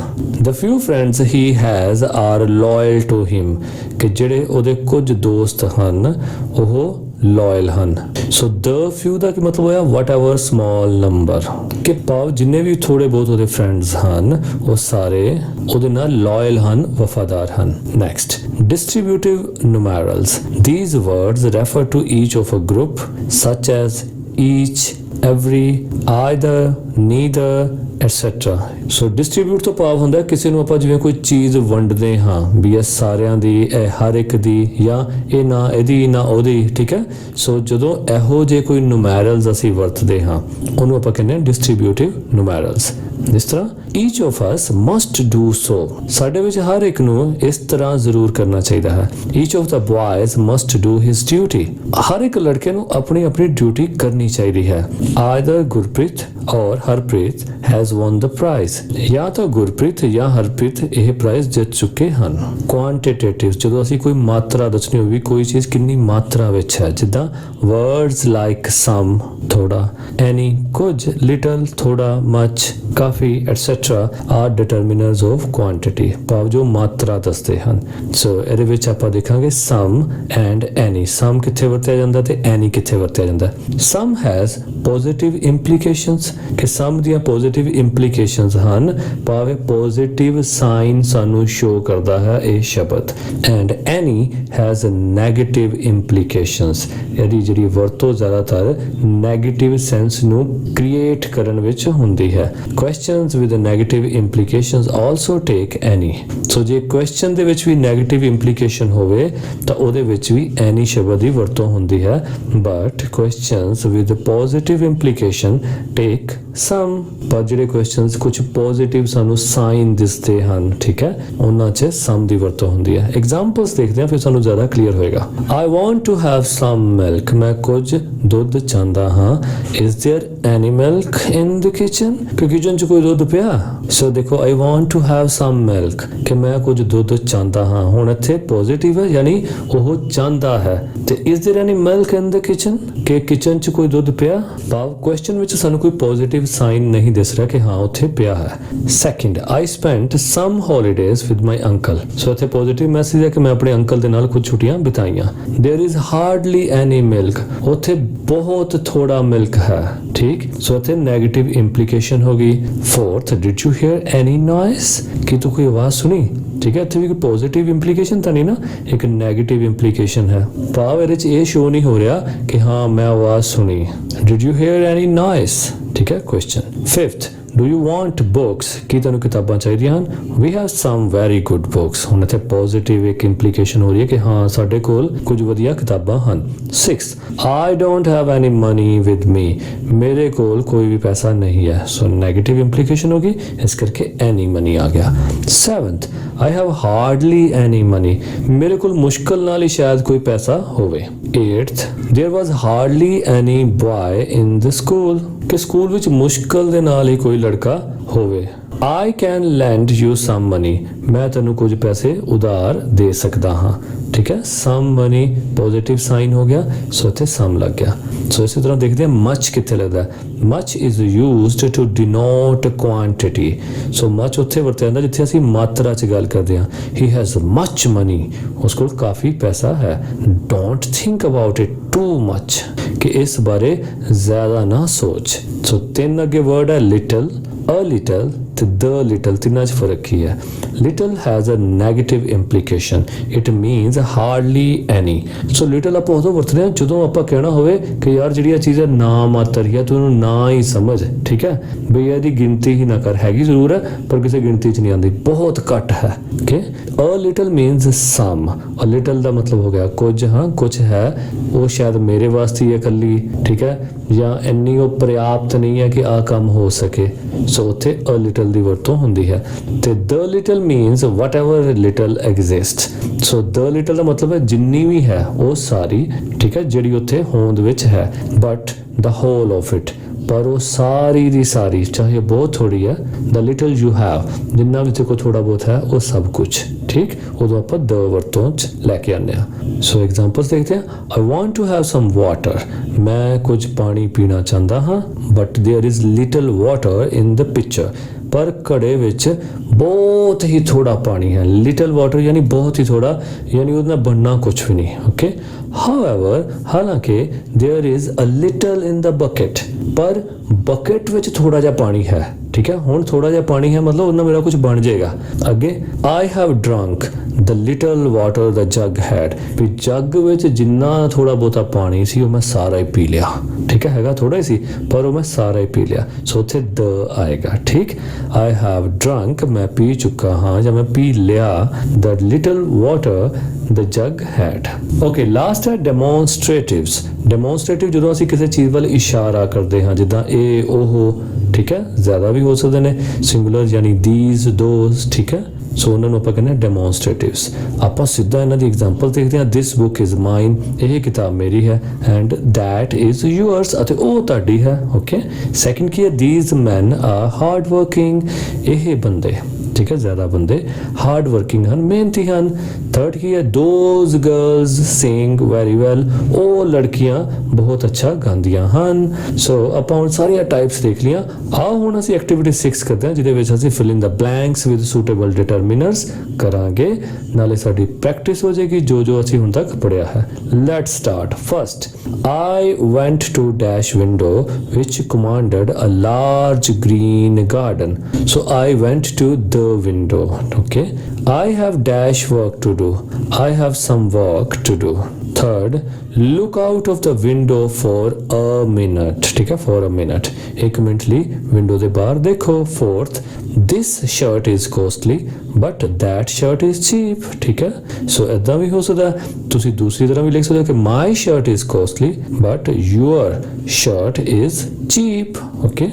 Fifth, dash books she had were all lost, ਠੀਕ ਹੈ, ਇੱਥੇ ਦ ਆ ਜਾਏਗਾ, the books she had, ਵੀ ਜਿਹੜੀਆਂ ਵੀ ਉਹਦੇ ਕੋਲ ਕਿਤਾਬਾਂ ਹਨ ਉਹ ਸਾਰੀਆਂ lost ਹੋ ਗਈਆਂ। Sixth, dash pen costs 2 rupees, ਹੁਣ ਇੱਥੇ ਦ ਵੀ ਆ ਸਕਦਾ, the pen costs 2 rupees, my ਵੀ ਆ ਸਕਦਾ, my pen costs 2 rupees, this ਵੀ ਆ ਸਕਦਾ, this pen costs 2 rupees, ਠੀਕ ਹੈ, ਸੋ ਇੱਥੇ ਆਪਾਂ ਕੁਝ ਵੀ ਪੜ੍ਹ ਸਕਦੇ ਹਾਂ। Next, seventh, but I had dash idea for this, an idea. Eighth, he didn't make dash mistakes in the essay, he didn't make many mistakes in the essay. Ninth, I borrowed some books from him, ठीक है, positive है ना। 10th, it educates both the blind and the helpers। 11th, we should look into the depth of the problem, into the। 12th, it was a daring idea। 13th, dash boys attended the class। so ਇੱਥੇ ਵੀ ਕਈ ਤਰ੍ਹਾਂ ਦੇ ਆ ਸਕਦੇ, the boys attended the class, a few boys attended the class, some boys attended the class, many boys attended the class। ਠੀਕ ਹੈ, ਸਾਰੇ ਠੀਕ ਹੈ, ਜੋ ਵੀ ਤੁਹਾਡੀ ਆਪਸ਼ਨ ਹੋਏਗੀ ਉਹ ਚੋਂ ਤੁਸੀਂ ਪਿਕ ਕਰ ਲੈਣਾ। 14th, this is a dash good home for him, this is a good home for him। 15th, dash teachers were asked to be present on Sunday। so many teachers भी आ सकता है, some teachers भी आ सकता है, a few teachers भी आ सकता है, ठीक है, सारे ठीक है, the teachers भी आ सकता है। 16th, dash sum cannot be solved by dash silly boys, this sum है ना, this sum cannot be solved by those silly boys, ਉਹਨਾਂ ਮੂਰਖ ਲੜਕਿਆਂ ਕੋਲ ਇਹ ਸਵਾਲ ਹੱਲ ਨਹੀਂ ਹੋ ਸਕਦਾ। 17th, besides them stood pastor holding a narrow tube in his hand। 18th, they took samples from the brain of a dog that had died। 19th, a little knowledge is a dangerous thing। 20th, he takes dash interest in me। ਹੁਣ ਤੁਸੀਂ ਇਹਦੇ ਲਿਖ ਸਕਦੇ ਹੋ, he takes hardly any interest in me, ਠੀਕ ਹੈ, he takes a little interest in me। so ਦੋਨੋਂ ਠੀਕ ਨੇ। Next, activity 7, rewrite the following sentences after correcting them by adding, deleting a word wherever necessary in each sentence। so ਨੀਚੇ ਕੁਝ sentences ਦਿੱਤੇ ਹੋਏ ਹਨ, ਉਹਨਾਂ ਵਿੱਚ ਅਸੀਂ ਜਾਂ ਤਾਂ ਕੋਈ word add ਕਰ ਸਕਦੇ ਹਾਂ ਜਾਂ ਉਹਨਾਂ ਵਿੱਚੋਂ ਕੋਈ word delete ਕਰ ਸਕਦੇ ਹਾਂ, ਜਿੱਥੇ ਵੀ ਤੁਸੀਂ ਠੀਕ ਸਮਝੋ। only few men are honest। so ਇੱਥੇ ਕੀ ਹੈਗਾ, only a few men are honest, the man is mortal। ਹੁਣ the ਦੀ ਲੋੜ ਤਾਂ ਨਹੀਂ ਹੈ ਨਾ, man is mortal। third, he acted like a man। okay। fourth, Beas flows in Punjab। so ਇੱਥੇ ਤੁਸੀਂ ਲਗਾ ਸਕਦੇ ਹੋ, the Beas flows in Punjab। fifth, you are in wrong but he is in right, you are in the wrong but he is in the right। he is by far ablest boy, he is by far the ablest boy। seventh, nobody likes a person with bad temper, nobody likes a person with a bad temper। eighth, the iron is a useful metal। ninth, not a word was said, not a। 10th, he was too high an opinion of you, learn this poem by heart, never tell a lie। so next ਹੈ activity 8। ਇਹ ਅਸੀਂ ਉਦੋਂ ਹੀ ਕਰ ਸਕਦੇ ਹਾਂ ਜਦੋਂ full book ਆਏਗੀ, ਤੇ ਉਹ ਵੀ ਤੁਸੀਂ ਆਪਣੇ ਟੀਚਰ ਨੂੰ ਕਹਿਣਾ ਹੈ ਕਿ ਉਹ ਪੇਜ ਨੰਬਰ 165 ਤੇ ਬੁੱਕ ਖੋਲਣਗੇ ਤੇ ਉੱਥੇ ਇੱਕ ਸਟੋਰੀ ਲਿਖੀ ਹੋਏਗੀ, ਜਿਹੜੀ ਉਹ ਪੜਨਗੇ, ਤੁਸੀਂ ਉਹ ਸਟੋਰੀ ਧਿਆਨ ਨਾਲ ਸੁਣਨੀ ਹੈ ਤੇ ਉਹਨੂੰ ਸੁਣਦੇ ਸੁਣਦੇ ਤੁਸੀਂ ਲਿਖਣਾ ਹੈ ਤੇ ਪ੍ਰੋਪਰ ਪੰਕਚੁਏਸ਼ਨ ਮਾਰਕਸ ਵਿੱਚ ਦੇਣੇ, ਕਿੱਥੇ ਕੋਮਾ ਲੱਗੇਗਾ, ਕਿੱਥੇ ਫੁੱਲ ਸਟਾਪ ਲੱਗੇਗਾ, ਕਿੱਥੇ ਕੁਐਸਚਨ ਮਾਰਕ ਲੱਗੇਗਾ, ਠੀਕ। ਸੋ ਇਹ ਨੀਚੇ ਦਿੱਤੀ ਹੋਈ ਜਗ੍ਹਾ ਤੇ ਤੁਸੀਂ ਉਹ ਆਪ ਲਿਖਣੀ ਹੈ। ਇਸੇ ਤਰ੍ਹਾਂ ਅਗਲੀ ਐਕਟੀਵਿਟੀ ਹੈ ਲਰਨਿੰਗ ਟੂ ਸਪੀਕ। ਇਹ ਬੋਲਣ ਦੀ ਪ੍ਰੈਕਟਿਸ ਕਰਨੀ ਹੈ। ਸੋ ਨੀਚੇ ਸਪੀਕਿੰਗ ਦੀ ਪ੍ਰੈਕਟਿਸ ਕਰਾਈ ਹੋਈ ਹੈ, ਜਿਹਦੇ ਵਿੱਚ 2 ਕਰੈਕਟਰਸ ਹੋਣਗੇ, ਇੱਕ ਯੂ ਤੇ ਦੂਸਰਾ ਪੁਲਿਸ ਸਟੇਸ਼ਨ ਤੇ ਕੋਈ ਵਿਅਕਤੀ ਤੁਹਾਡੇ ਨਾਲ ਗੱਲ ਕਰੇਗਾ। ਸੋ ਤੁਹਾਡਾ ਇੱਕ ਪਾਰਟਨਰ ਪੁਲਿਸ ਸਟੇਸ਼ਨ ਵੱਲੋਂ ਬੋਲੇਗਾ ਤੇ ਤੁਸੀਂ ਆਪਣੀ ਕੰਪਲੇਂਟ ਉਹਨੂੰ ਦੱਸਣੀ ਹੋਏਗੀ। ਸੋ ਇਹ ਤੁਸੀਂ ਸਪੀਕਿੰਗ ਦੀ ਪ੍ਰੈਕਟਿਸ ਕਰਨੀ ਹੈ। ਸੋ ਨੀਚੇ ਡਾਇਲੌਗਸ ਆਲਰੇਡੀ ਲਿਖੇ ਹੋਏ ਹਨ, ਸੋ ਆਪਣੇ ਆਪ ਨੂੰ ਉਸ ਕਰੈਕਟਰ ਵਿੱਚ ਪਾ ਕੇ ਤੁਸੀਂ ਇਹ ਸਪੀਕਿੰਗ ਦੀ ਪ੍ਰੈਕਟਿਸ ਕਰਨੀ ਹੈ। ਨੈਕਸਟ ਹੈ activity 9, create a dialogue between yourself and the fire station। ਸੋ ਜਿੱਦਾਂ ਹੁਣ ਉੱਪਰ ਡਾਇਲੌਗਸ ਬਣਾਏ ਗਏ ਸੀ ਪੁਲਿਸ ਸਟੇਸ਼ਨ ਦੇ ਤੇ ਤੁਹਾਡੇ, ਸੋ ਨੈਕਸਟ ਹੈ ਤੁਸੀਂ ਉਸੇ ਹੀ ਪੈਟਰਨ ਦੇ ਆਧਾਰ ਤੇ ਫਾਇਰ ਸਟੇਸ਼ਨ ਵਾਲਿਆਂ ਨਾਲ ਗੱਲਬਾਤ ਕਰਨੀ ਹੈ ਤੇ ਉਹ ਡਾਇਲੌਗਸ ਤੁਸੀਂ ਨੀਚੇ ਲਿਖਣੇ ਹਨ। ਨੈਕਸਟ ਹੈ ਲਰਨਿੰਗ ਟੂ ਰਾਈਟ। ਠੀਕ ਹੈ, ਹੁਣ ਲਿਖਣਾ ਸਿੱਖਣਾ, story writing. Write a short story, ਇੱਕ ਛੋਟੀ ਜਿਹੀ ਕਹਾਣੀ ਲਿਖਣੀ ਹੈ। You may use some of the following words and phrases. ਤੁਸੀਂ ਹੇਠਾਂ ਦਿੱਤੇ ਹੋਏ ਵਰਡਸ ਅਤੇ ਫਰੇਜ਼ਿਸ ਭਾਵ ਸ਼ਬਦਾਂਸ਼ ਦੀ ਵਰਤੋਂ ਕਰ ਸਕਦੇ ਹੋ। ਸੋ ਹੇਠਾਂ ਦਿੱਤੇ ਸ਼ਬਦਾਂ ਦੀ ਵਰਤੋਂ ਕਰਕੇ ਤੁਸੀਂ ਇਹ ਸਟੋਰੀ ਇਸ ਤਰ੍ਹਾਂ ਵੀ ਲਿਖ ਸਕਦੇ ਹੋ।